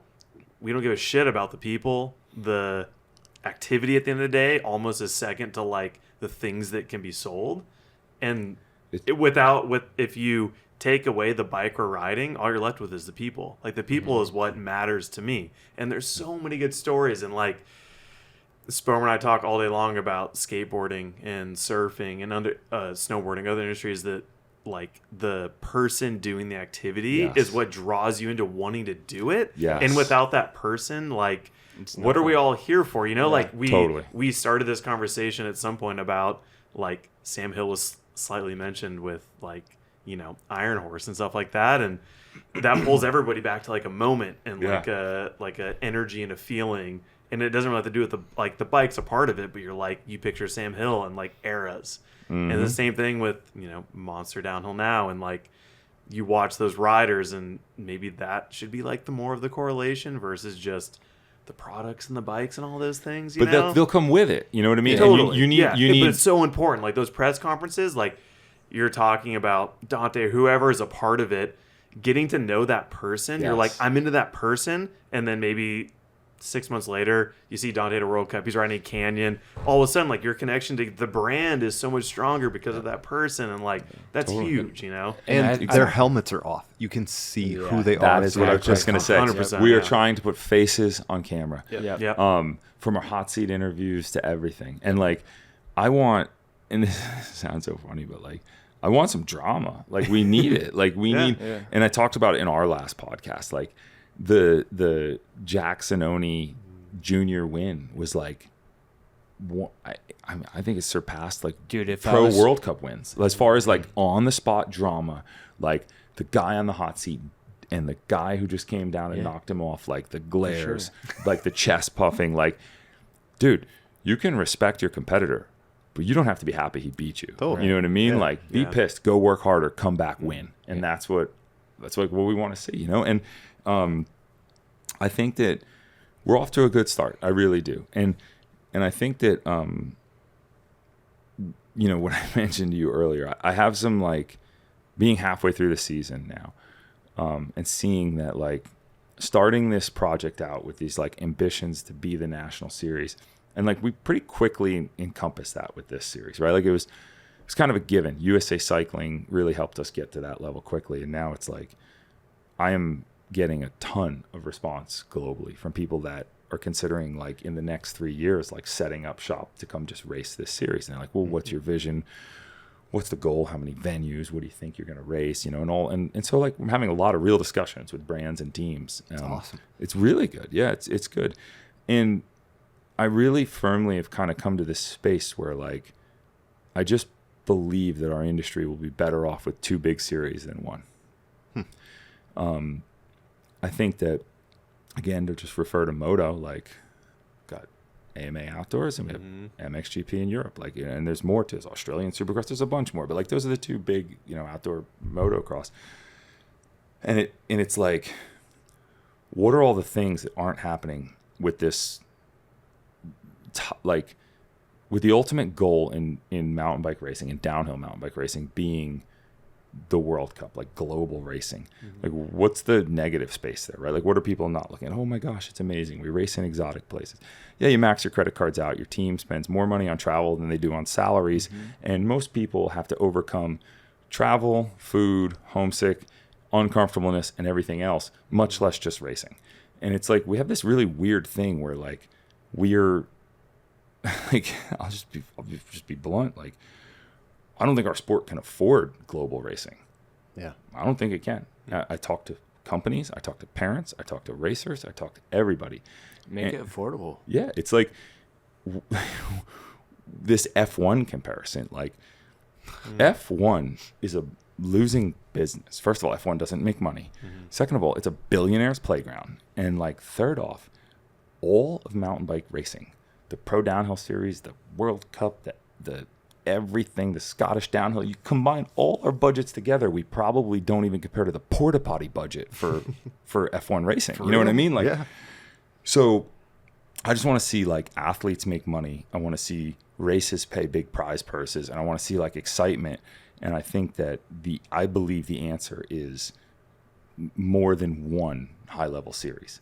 I just think that this thing that we've chased is weird. Like, I think it's proven to be it takes from the industry more than it gives. You know what I mean? I'll say it. Like, I wasn't going to say that on that podcast, but like, I just said it. Like, I think that we're in a position now with what we're doing to create like an alternative as we go forward. And it wasn't like, we're not trying to out World Cup the World Cup. Massive respect for that. I have a major respect for the athletes whose contracts are still tied to that, to the up and coming athletes that need to go prove themselves with it and everything. But like, I don't know that sticking with this one top series in the world is the best answer for a sport with the economic resources of our sport. I just don't think it is. What if you don't have one series? Say you have multiple, maybe not multiple, but say there's just UCI World Cup and we have some American domestic. We'll call it Pro Downhill Series. We'll call it the Monster Energy Pro Downhill Series. But Just, at the end of at the end of the year, though, you have to say who's the best. Who's the best racer has to be defined by something, right? And like, is the idea then that if having just UCI downhill maybe isn't the best answer currently, is the better option to have like what races are you trying to draw to your series, and is that crowning a different champion versus what UCI is doing? Or like, I don't. Yeah, like, I understand your question. It's actually it's a really cool question. So I think it's a couple different aspects. Like, why pick one versus the other if you're like an up and coming racer wanting to like put your name against the best in the world? I think you'd go by what you're comfortable with at the end of the day. Like, at the end of the day, when this series reaches its full potential, and hopefully it does, and everything goes where we're going, you would ultimately be able to like what's a kid, like, who picks, AMA outdoor versus European? Like, how do you pick? Typically it's where you live, right? Or I feel like you would pick by your ability and the teams that are willing to sponsor you and where those teams are based. Yes and no. I think that there will be that too. But like, as you're a privateer, as you're somebody who's coming up, and don't forget, like, we still have like full slate of amateur racing, like huge difference between us and World Cup, right? Like, we still have to cater to a full slate of amateur racing. So like, but. And that'll grow and change, you know what I mean? Like, maybe in 3 to 5 years from now, it'll be like amateurs on one day, pros on another. Like, we have plans and visions for how we'll handle that. But like, if like, I think that you can't answer, like, the current situation in the world, there is no answer to your question. But in the future, the answer will just kind of present itself. Like, it'll be what works for you. And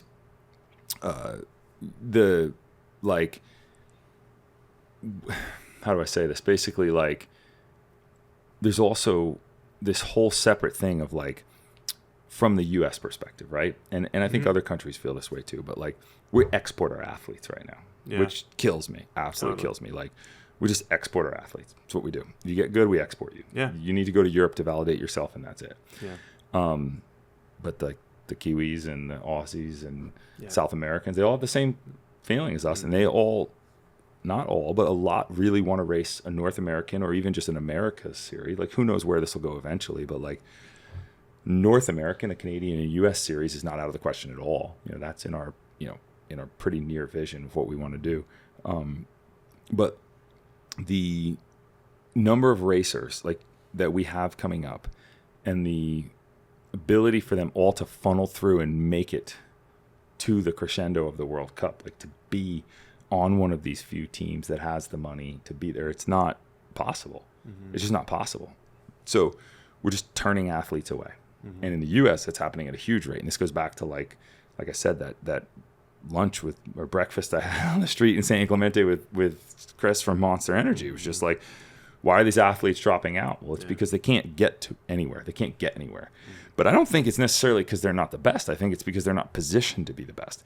And I believe that, like, if you look at like a kid racing motocross, like the average kid in America that wants to be a pro motocross racer, like, in no point in his like list of things accomplishments he needs to do does one of them include leave home, move to Europe, win in a foreign land, right? So it's like, if we have just like a system that's more people can be comfortable racing in their series. I think a lot of the people that are not reaching their full potential as racers on World Cup could do it in another series. Right. So I think that I don't believe that there's just this like certain number of the top racers. I think there's some like standouts for sure. But I also think that most of them are receiving resources that put them in a state that's like also easier to get to that next level. Yeah. So it's a weird situation. It's hard to explain. I think that, like I said, I was like, I don't know how deep I want to go into like my vision because it's a little controversial, but like, I just kind of believe that like our sport is getting to the point where it can support 2 high-level series, and the waste of global travel and teams trying to be global and athletes trying to overcome like just chasing exotic locations and racing around the world versus focusing on racing and winning in a race series that's about the racing, not about all the other hoopla, would make I think would change I just think it would really change the dynamic. Yeah. Interesting. There's a couple things. One, I'll stand by what I say. Like, I just think like there's a lot of losers in the current system, whether it's people just blowing their money or athletes who are never going who I believe could be great athletes who are never going to get the chance because there's not enough slots. There's not enough chances. Yeah, totally. And so like if our sport is truly big and healthy, like there's no reason why the racing in pro downhill series couldn't be just as competitive as what it is in the World Cup. So like the question is just like, what happens with the World Cup? Does it like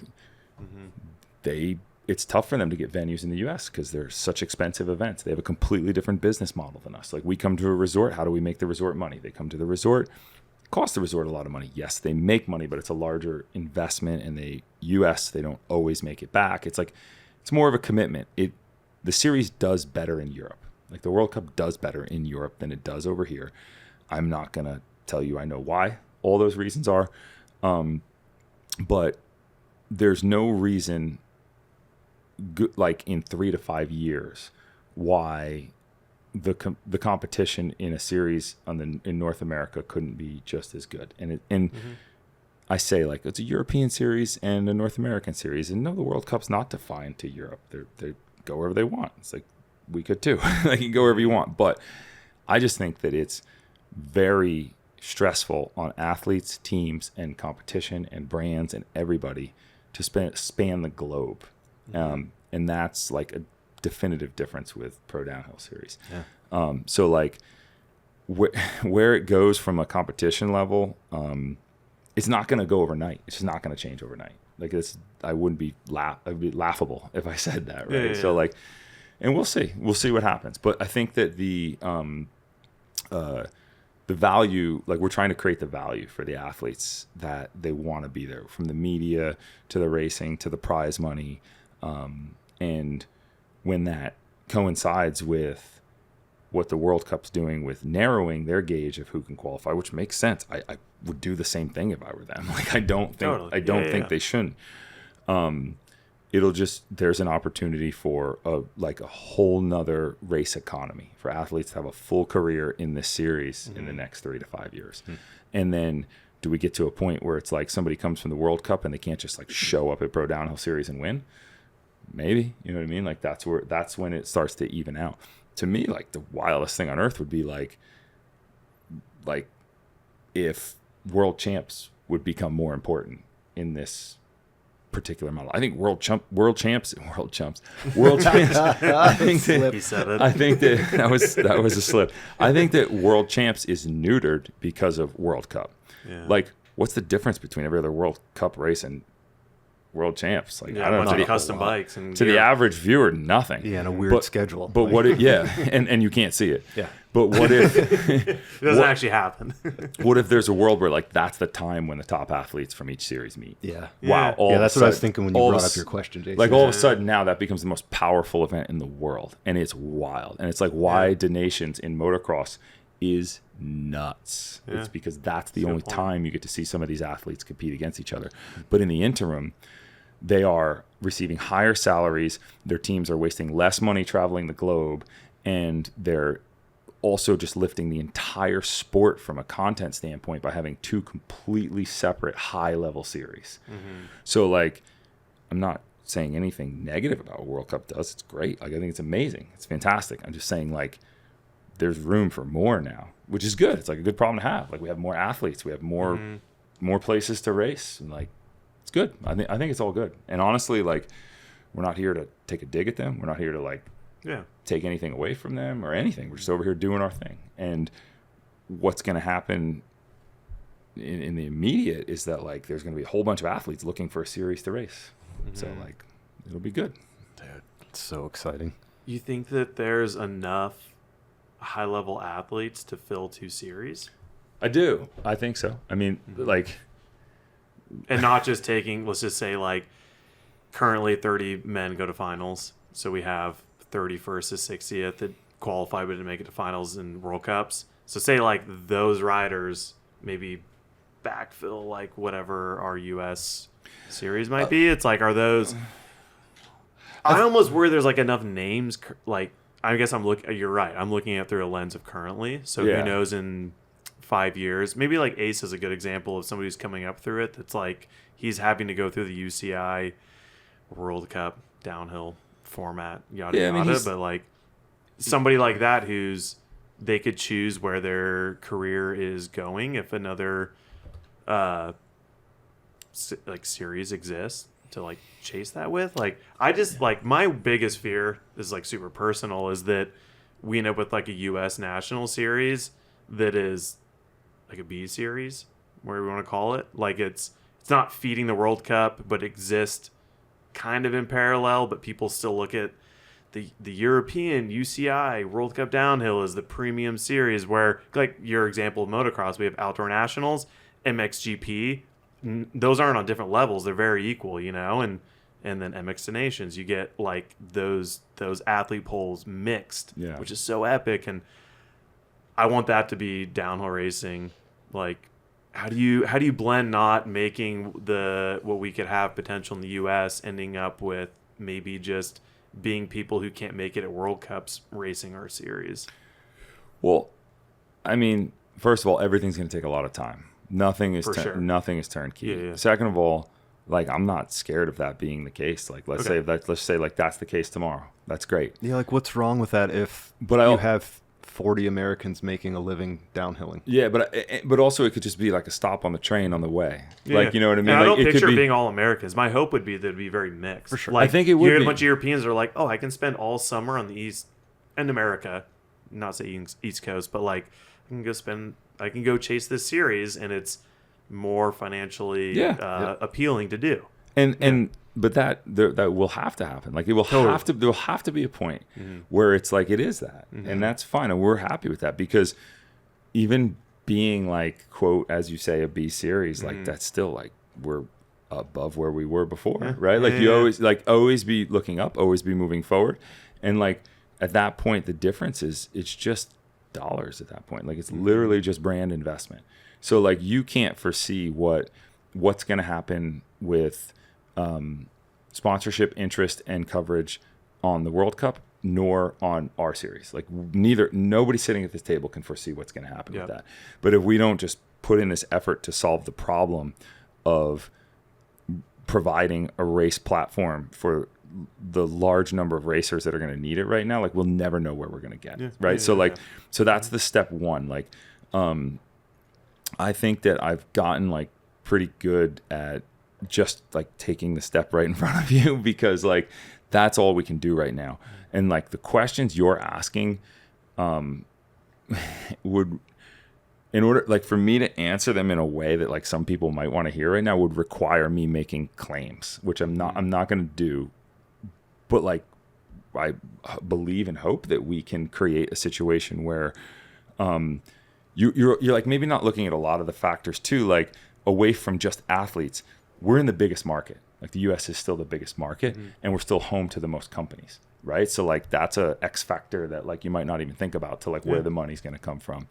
And then there's just the simple concept of like people's perception changes and like maybe coming and racing a Monster Energy Pro Downhill Series race with a sick prize purse that we might have in a few years will be like the tick that turns the page and starts to elevate the series even more. There's so many little factors. Yeah.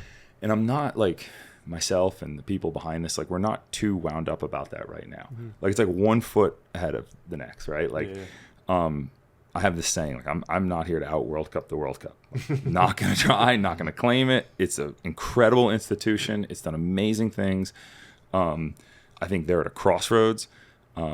Sometimes to be crass, I say things like, sure, we'll take the riffraff and we'll build a series out of it. Like, screw you guys. You know what I mean? Like, but it's like, at the same time, you have to respect that institution. It's amazing. Like what it's done is amazing. And it is right now the validator, which is why like, I'm not offended when people are like, oh, we can't make the next race. We have to be at this World Cup. I'm like, I understand your contract, your validation, you need to be there. It's the time we're in right now. Yeah, exactly. But it's like, this is a long road. Like, yes, halfway through our first season, we're like, this is electric. It's way better than we thought. But it is light years from where it's going to end up. But I just believe that the economics of it will equal out in the end. And like, there is room for it. And there's a need for it in the sense that like, I think something that people don't think about sometimes is like, there are athletes that go to a World Cup to try to qualify in on credit cards or their parents' money or whatever and go and they blow up and they have the worst time and their pit is 1.5 miles from the race and their bike isn't in great shape and they don't have a mechanic and they didn't eat the right food or sleep or everything else. They're not performing the best they can. But if we put them in a series where they're comfortable and like they're existing in like a ecosphere that works for them, like a race ecosphere and a race economy that provides like a paycheck and works for them, they can reach a level of athleticism that is way higher than they're currently reaching. So I think that when we look at the, like, I don't know, like, let's not talk about juniors, but like, tell me somebody who's dominating the World Cup that doesn't have a shit ton of resources behind them right now. I want to say Anna Newkirk, but I don't really know her program exactly. Yeah. That feels sort of fitting. I also don't want to sound sexist, and I pay the highest women's prize purse in the world, so I'm going to say this. But like, let's just look at the men's because of simply because of the percentages. Yeah. I do think that what Anna Newkirk did is sick, and like I'm really stoked for her. And I also think that women's racing right now is at a place it's never been, and it is exciting to watch. Like it is amazing. But to my question. Because honestly, women's World Cup racing is probably more relatable to what we're doing because of the thinner numbers. But like, if you look at that men's World Cup racing, which has unreal number of participants, I mean, it's insane. It's nuts. It's nuts. Like, it's hard to identify somebody that's peaking at the top that's not at the also top of the resource end. Yeah.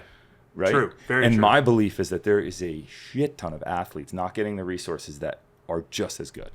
And I think that when we put them in an environment where they're in their own like race ecosphere, that like just let's say it is the pro downhill series, I just think we'll see more out of more athletes. I think like the sport is going to be limited if we have one series, and I think that the concept of feeder series to it is great as well. Like, unfortunately, this is America, and like we just don't love being feeders. And I'm behind all of that. I ask my questions for sure through a lens of what our current format is. Totally. You know, and it is from a standpoint of like, Your question was really tough, and it was awesome because nobody ever asked me tough questions. Everybody's like, "Oh, that's awesome." Like, Yeah. I want to hear somebody tell me why it's not. Yeah, Right. well, and yeah. I also want to know, like, maybe I'm wrong. well, and like to be fair, like I mean, I was racing 6-7 years ago, and the process that existed then is not much different than now. And there's your series is filling an awesome void that maybe like the Pro GRTs when I was doing it was cool, and it gave me UCI points to hopefully go race World Cups, but it was purely feeder, and it was pretty shit at doing that. It didn't really get me there. And like I was fortunate to be good enough nationally to hope to get to World Cups, but that was always the goal, you know. And Totally. And I am fully behind the fact that nationally we have so much good talent, and then you take there's so much good talent worldwide. There's no reason that we have such awesome terrain, tracks, bike parks, industry, as you're mentioning. Yeah. There's so much reason to have racing happening in our quote unquote backyard of the US. Like, why not, you know? And I think it is like a 5 to 8 to 10 year plan that what you have going on, I'm just like freaking like, this is what we need. This is what we're talking about, especially because it is with the vision that it's not just what can we do this year? Totally. Okay, what can we do next year? You know, like I don't know any of the workings behind when I was a part of it more, but it felt very like USA Cycling's like, we got to have a downhill series, we have a cross country series. I'm like, here's what we have, and there wasn't much like foresight into what would become with it, and so now it's more there's a plan in place, which is great, and just ownership of it, and and like just a straight business goal to build a series that's profitable. Like, right, like I don't know, I'm like commissioner of a sports league, like, you know, like, I mean, my goal is like, what does Roger Goodell do? Like, nah, I'm not Roger Goodell, but like, you know what I mean? Like, the job is to make the league bigger. Totally. And you just gave me like a good opportunity to, like, people, when we released the Pro Downhill series in December, people said a lot of shitty things about all sorts of stuff because that's what people do. But there was a bunch of people like, just another Pro GRT, and I want to be like, oh, you have no idea. Like, you have fucking wait and see. Yeah, you have no idea. The Pro GRT was made up of individual venues, owned events, like Mountain Creek Bike Park. Marketing department would be like, we're going to put a race on because it's good.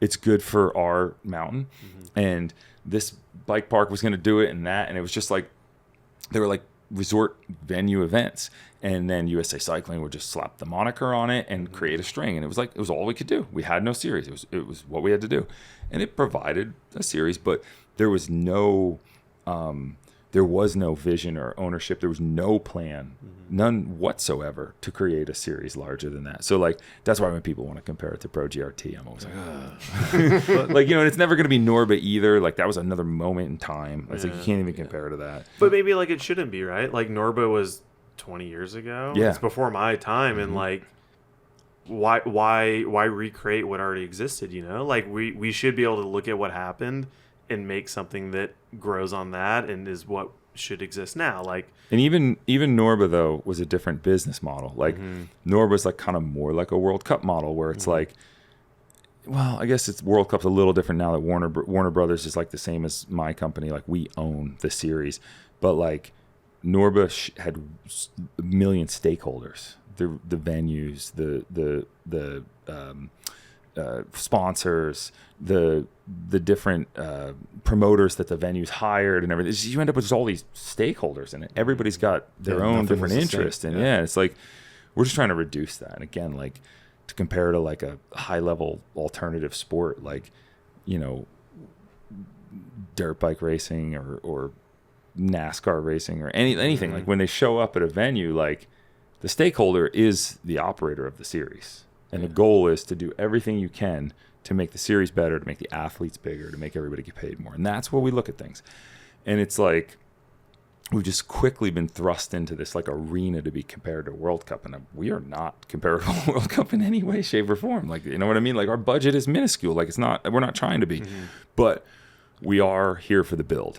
Like we are here to figure out how to, not even figure out, like we know what we're doing, but to continue to do what we're doing and appeal to athletes to come and race a series and brands to take notice and teams to want to be part of it. And then it builds, and it's like, there's just things that we can't foresee yet. There's going to be a million decisions and roadblocks and changes and turns in the road, Yeah. So do you think in the next 3 to 5 years that your prize money is going to start trumping the UCI prize money? I think It already does, doesn't it? But like, do you think you'll start seeing more athletes like jumping from UCI World Cup? People don't race mountain bikes for money, though. Yeah, That's the reality of it. Well, I mean, we're also it's trying. for I'll just fun, flat right? out say we're trying to But- change that. Like, I don't want that to be. But, like, I don't like- want people to have to say that. Like, Right. I get historically that's the case, but like, why does it have to remain that way? Yeah, Norba it doesn't, for once sure. existed for a reason, and then UCI World Cup came along, and now like, who's to say like another series can't exist? At that same level, but have different payouts and all Yes. this. Like, I think you're gonna start seeing a lot of athletes like say, "Hey, maybe I should just go race in the United States for a change, and actually make some money because, yeah, I might make $35,000-$40,000 through my salary for XYZ bicycle company." And I can actually make some money, racing over in the United States. Yeah. I think, yes, prize money is like. I mean, it's fun. Prize money is hard to pay. I mean, It's just really like you hard to back pay. in the day, you were chasing the dollar. Yeah, it's true. But like for a very long time into the future, unless something drastically changes, athletes' primary salary is still going to come from their brand partners. But it's like building something that works better and easier with the brand partners, and the brand partners creating bonuses for their athletes and things. It's like a whirlwind. Everything has to happen together at once. But ultimately, on the prize money front, like we do want to continue to build that and work on it. But like, I mean, let's be honest. Like, how hard would it be for Warner Brothers to be like, okay, sit down, Pro Downhill Series. We're putting up $1 million per round. Like, right? Like they could do it. Like, I don't know what's keeping them. So like, I don't want that to be like the hat, like the hook we hang our hat on. Like that's not the end all to be all, because like we can't play in that game. Like we're a small series, But even Crankworks pays fairly well, and you don't see racers jumping from World Cup to Crankworks just because there's a paycheck. Yeah, Well, and- Crankworks is a different. Crankworks is so freestyle driven. I know, It really but is. Dude, I mean, But it's the only option that would be like. But it's I also- could go race downhill, get some pub. Also, to go back and get to paid. Yes, but to go back to what I was saying, Crankworks carries the same cost as racing World Cup. It requires Yeah, you to for travel sure, the globe to race it, and that's like a definitive difference in what we're doing. It's like you don't need to plan a global like year. Yeah, and I think that's awesome. yeah, Well, and like in motocross, like I mean, I don't know, like guys come and set up in the US. They're like, we get an Airbnb for the season, we focus, we race here, we remove so many variables, and we reach a higher level of athleticism, and that's why the racing is so good, because like they're not dealing with so many X factors. And so like that's kind of the experiment like we want to run. It's like if we put athletes in that scenario, do we reach this level of athleticism that so many athletes aren't reaching right now? Because right now, and like we didn't really talk about this, but like we have like a crisis in mountain biking, downhill mountain biking in the US, in my opinion. I mean, when you're 16 right now, if pre what we started with this series, either you have a ride to go to a World Cup and somebody's invested in you, or like just quit. Yeah. Like there's nothing Totally. to do. Like I've seen so many kids that are so good and they just quit, or they'll rack up 10K in credit card debt to go try one World Cup, you know, get Totally. stomped like, you know, and just just be quit. over And it. it's like, we're like, who's to say like that's not the next Loic Bruni going through that? You know what I mean? Like that's just my belief in it, is that there's just a lot of like, there's just a lot out there still that's not Totally. getting their fair shake. Oh my gosh. And like you could go to Australia, New Zealand, France. There's that. Those individuals are replicated the same in the U.S. as Totally. we have. And I mean, I think about if you make the comparison to moto, your say quote unquote privateer, they're going to put all the energy into going to Supercross, because if you make it into one main, you put that shit on a resume, you're taking that resume of like, I got 22nd in A1, you know? It's the same thing in mountain biking currently, where you're going to put all the energy. Take Dakota Norton right now. Dak's a podium contender at every race. He put all this energy in for years to be 32nd, 45th, 19th, 14th, 18th, 9th, all these years at World Cups building up. But that was the value. That was the value for him to get the actual support, to continue chasing the dream, to continue going to races where there's no reason, as we've been kind of talking about this, like it'd be so rad if you didn't necessarily have to go overseas and put all the energy into that. Like there's a lot of racers out there that if you just, we've talked a lot about this on our B Practice podcast about the state of USDH, and like we're all sort of on the same trend of it'd be so great if we had to go overseas to like prove our value as a racer. Exactly. Like we have the talent and we want to prove it against the world's best, but we know that we have the competition here, and we know that the competition from the rest of the world has a reason to also come to not just like the 8 rounds we have at World Cups every year to prove that, you know? And there's, and I mean, history's proven, whether it was the Norba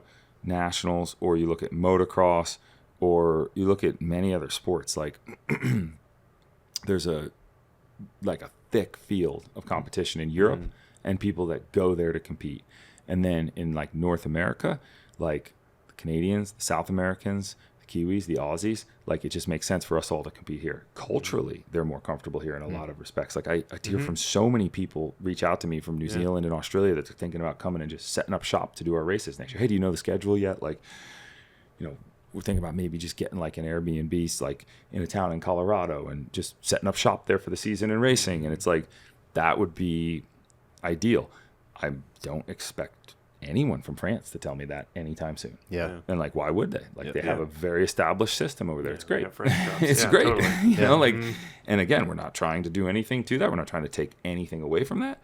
And at this point in the game, if we're feeding people to that still, that's great. It's the step along the road where we are in the build. It's what we have to go through. And even if we just ultimately end up being a really strong national series that just feeds World Cup forever, then like, hey, it is what it is. It's great. But like, I just know there's a lot of people that want to race in this country and not have to leave. You know? Like I hear it all the time. I also hear from a lot of parents, you know, like we don't want to export our kids. Totally. And that's a tough one. And I just don't think that, I don't think that we know everything right now, but we just have like a good plan of what we want to do and what we want to accomplish, and like we're just gonna see where it goes, and like it's good. That's it. Like I don't know what else to say from a standpoint of worrying about all the other things that happen in the world at this point. I find that there are probably, like, if you took a cross-section of people from all over the world and asked them all these questions we're talking about, we'd probably hear a bunch of answers we never expected. Totally. You know what I mean? About disappointments and excitement and wins and losses from people from Eastern Europe to Australia to Texas to Canada to Ecuador. We had a bunch of racers from Ecuador. Like, you know what I mean? Like, so we're just going to keep like trying to make a good product, trying to deliver for our brand partners, and trying to make them want to invest more in this. And like, honestly, that's the fact that like we didn't even talk about too. Like we talk about athletes till we're blue in the face. Athletes don't pay for anything to happen. So like we need to figure out how do we make the brand partners happy. But do brands not pay unless there's athletes showing up? No, it's like a. Is there a value for them if there's not a certain caliber showing up to the race? Yes and no. Okay. I mean, it's like every brand has a different initiative, right? I will say Monster Energy has very unique initiative with this, and like I don't think a lot of people recognize this, and a lot of people know this, but like Monster's pretty invested in seeing strong racing in the U.S. They are there for that reason. They're not like, sure, they'll sell some cans, but they're like, hey, for what we're spending on this, we could probably find a different way to spend it that would like even sell more cans, right? Like there's people within that sport that believe in this, and it goes into their larger sports marketing initiative, which is like they invested in Supercross and motocross, and they're there, and they've become like an icon of it. They're just like affiliated with it. If they could probably go a year and not sponsor anything before anyone even realized it. They're so affiliated, right? And they believe in the growth of this and want to be that deeply affiliated. Wow. So there's a lot of things. Yes, high level athletes are great, but like an entire lower parking lot full of RVs of amateurs is also really great. Like that is also great for their brand initiative. Creating brand evangelists at a young age, content that comes from it is also like really important to them. And then generally being able to be affiliated with the upswing of a series and like talking about the 15 and 16-year-old bubble like 20 years from now. I mean, and there's this like line I draw in the sand where it's like I know like Dakota Norton, for instance, like this red plate I'm holding up that Dante Silva autographed for me, it's Dakota Norton's red plate. He didn't show up. Gave it to Dante, he autographed it and gave it to me. But like, I don't give Dakota a hard time. Like, I know that he needs to go to that World Cup race because his contract is affiliated with it. And like, there's going to be like a number of years where that's still going to happen for a lot of athletes, and like, just is what it is, you know? But there is at some point a line that gets drawn where it's like under this age you're not going to have to choose traveling globally versus racing in the US. That's the goal. You know, we'll see if we get there. Dude, I love that. I have one question sort of pertaining to that, which is something friends of mine have talked about, is I mentioned earlier we have like pretty cool regional series in the US going right now. Northwest Cups, Downhill Southeast, your series, like everything, like in the U.S. The regional shout out to the regional races, by the way. Like we couldn't do what we do without the regional races, and like right to the Southwest, which we didn't even have time to get into. It's like it's right up there with the X Games medal, things we don't have time to talk about. But like the regional series are the heartbeat of what's happening in America, and you know nobody talks about like compare them to World Cup. Like they don't have to deal with that. Like they don't have to be at that level, but they're producing the racers. They're producing this bubble of 15, 16 Cat 1s we're seeing. They're producing the wildly expanding like depth of the women's field in the US, and like the reason we pay this US Open prize purse and stuff, it's all coming from them. And it's like Eastern States Cup, Downhill Southeast, Northwest Cup, Rockies Cup, Southwest Downhill. Like there's just it's honestly I'm like really grateful to those guys. Like I wouldn't be doing what I was doing. I would probably be setting up shop and trying to create a regional series somewhere if they weren't all existing and already doing this. What about bringing those together in some way? Like totally. Like I don't know what that maybe would look like. Well, I can actually tell you, and it's funny. Some of like Casey and Scott from Northwest Cup or somebody will be listening to this and being like, "Oh, you haven't told us that." Well, like we don't have. It's not forward yet, but like ultimately I believe that we are going to, you know, we need to establish what we're doing right now and get this like financially viable and moving, and it's working and it's good, and like the next step is to create like qualifiers for it, right? Like how do we, I mean, just like World Cup is refining who can go there. Like I believe at some point in the future, like Monster Energy Pro Downhill is going to be Cat 1 and above, because we just can't, when there's enough racers, we can't get everybody through in a day, and there's just not a need for it. I don't know how that'll happen, and maybe we'll have a amateur day the day before, etc. There's lots of ways to do it where everybody gets included, but it takes time. Yeah, too. money is what it takes. Like to completely run an event 2 days in a row. Like I can't do that right now. Sure. Now I have to get everybody on one day. But I would really like to get a system where to race our series, you have to do X number of races, X number of points collection in your regional series. I have heard from multiple people this year, like, this is my first ever race. I'm like, wow, that's crazy. Like, your first ever race is a Monster Energy Pro Downhill race. Like, all right. But it's okay. Like, it's fine. Yeah, It's just like the World Cup has to accept all comers. Like, right now, everything's shaking out and we're figuring it out. But I think it would be really cool. And, like, we have the capability, being affiliated with USA Cycling, but not owned by USA Cycling. Like, we could even say, like, we just create a point structure that's outside of them. So, like, Eastern States Cup's not sanctioned, doesn't matter. Like, we're not going to penalize somebody because they grew up in the Northeast and they didn't have sanctioning. Yeah. So, like, I think it would be really, really cool for us to get a system. You know, back in the day, it was the AMBC, the American Mountain Bike Challenge. I think American Mountain Bike Challenge. And, like, you used to have to do an AMBC, X number of AMBC points to get into a Northern National. Like, you couldn't just sign up for a Northern National. It's like, you couldn't just do that. Just like you couldn't do it in motocross or golf or anything else. Yep. And we'll get there. I think we'll get there. I think there'll probably be some political infighting. I feel like, to some degree, I'm going to be the person that hopefully can pull everybody together, because I have there's competition between me and a regional series. All I want to do is support regional series. That's why I fly to California for every Southwest downhill to help Steve, and why I support Nico and George and everybody else. And, like, we just want to see these series be stronger. That's it. Like, there's no competition whatsoever between what we do and what they do. So I hope that answered your question. Totally. Like, yeah, like, it's a goal, but it's like, sometimes if you over-engineer things in the beginning, you create a standard you can't keep up with. And if we came right out and we were like, all right, all you regional series, you got to get in line. We got to do this. It was like, what? You know what I mean? Like, sign up or miss out. Yeah. So I have no need. Like, the little chaos in the first year or two is great. Like, you know what I mean? Chaos is good.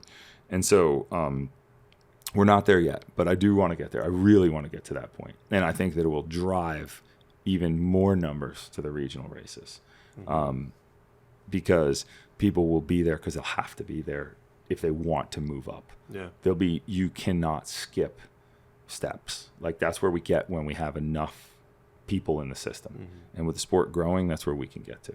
You know, like, when you were racing, you knew everybody racing, right? Totally. When I was racing, I knew everybody that owned a downhill bike, like, literally. Now, like, saw some kid I've never seen in my life do a backflip in Dominion today, like a 12-year-old. And I'm like, really? Who's that kid? And it's like, what the hell? And, like, that's mountain biking today. So, like, it's awesome. Like, we are at a point, like, you know what I mean? Somebody plays Little League baseball. They don't know everybody who plays Little League baseball. It's true. It's, like, lame if you know every single person who mountain bikes, right? Like, it's sick that you don't anymore, you know? So, like, there's people that are racing Northwest Cup who I have never heard of or never met, who are probably going to be podium contenders for our series next year.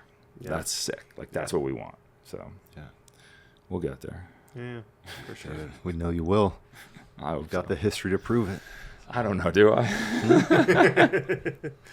Take the risk. That's all. Yeah. That's all we're stoked on. My number one skill. Yeah, I was going to say, that's what you kind of built a career on it. I guess.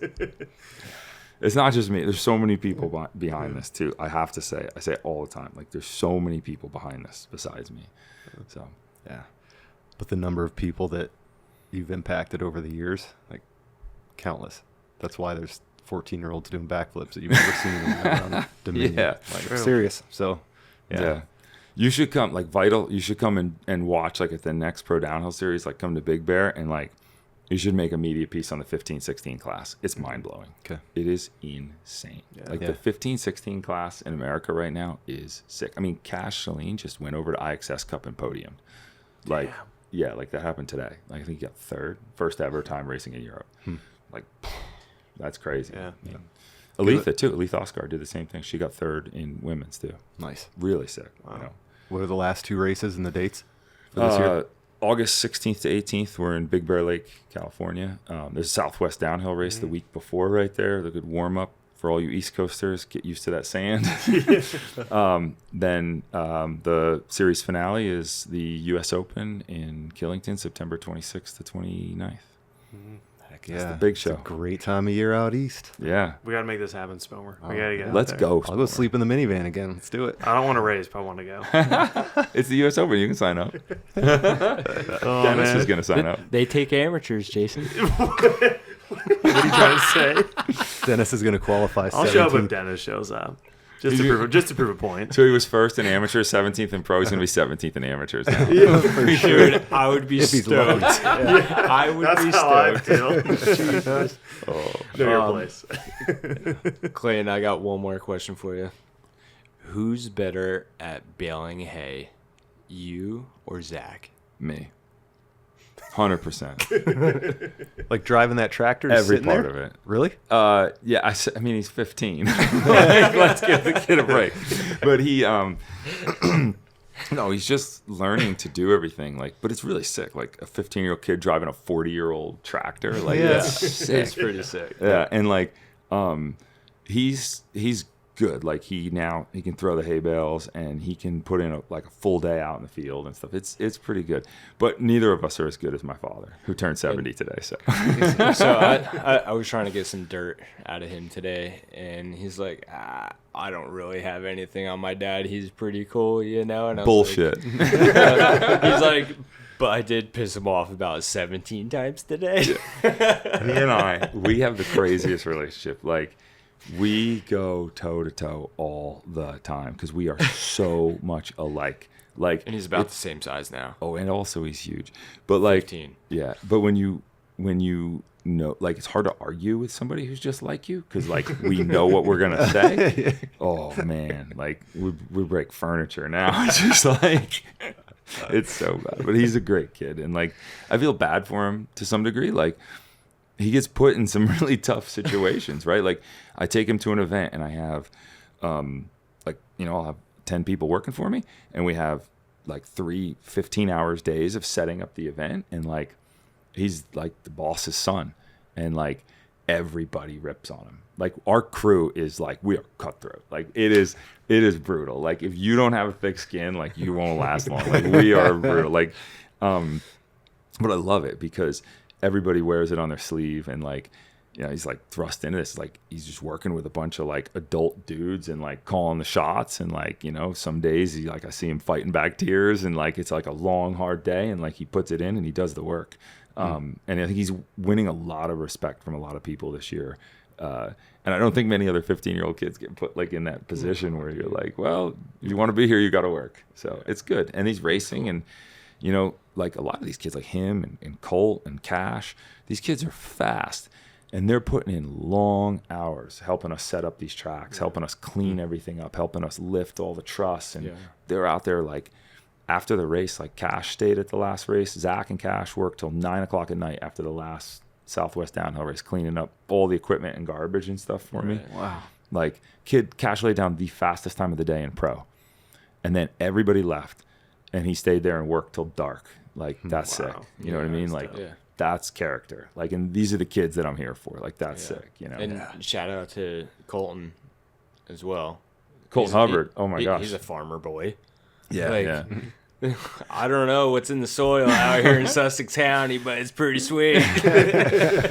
Yeah. Same thing. His farm family, like his dad farms and everything. Yeah. They live on a farm. Brutal. Yeah. And Colt's tough as nails, man. I've seen that kid take like the craziest crashes. I've seen him put in the biggest days on the farm, and like he's right there. He's there for it all the time. Like no letting up. And his dad, Adam, you know, he was at the top of Thursday night race league, like every single Thursday for the past I don't know how many years, doing it for free. Yeah.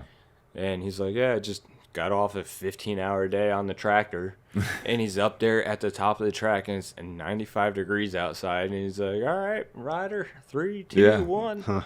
You know, like, dude, it runs in the family, and, you know, there's just a lot of love. Yeah, and I love to see these kids that work hard too, because I watch a lot of their counterparts, and like it's crazy. It's funny, like it's like the end of the race. We got to clean up, and I see Zach hanging out like with all the other 15, 16-year-old kids trying to be cool and everything. And he's just like, all right, anybody want to help me clean up? Like my dad says I got to work for the next 4 hours. And I watch like all the kids evaporate, and I see like the kids that stand around, and I'm like, damn, like that's sick. Like it's Colt, it's Cash, it's Kai Burleson's doing it too.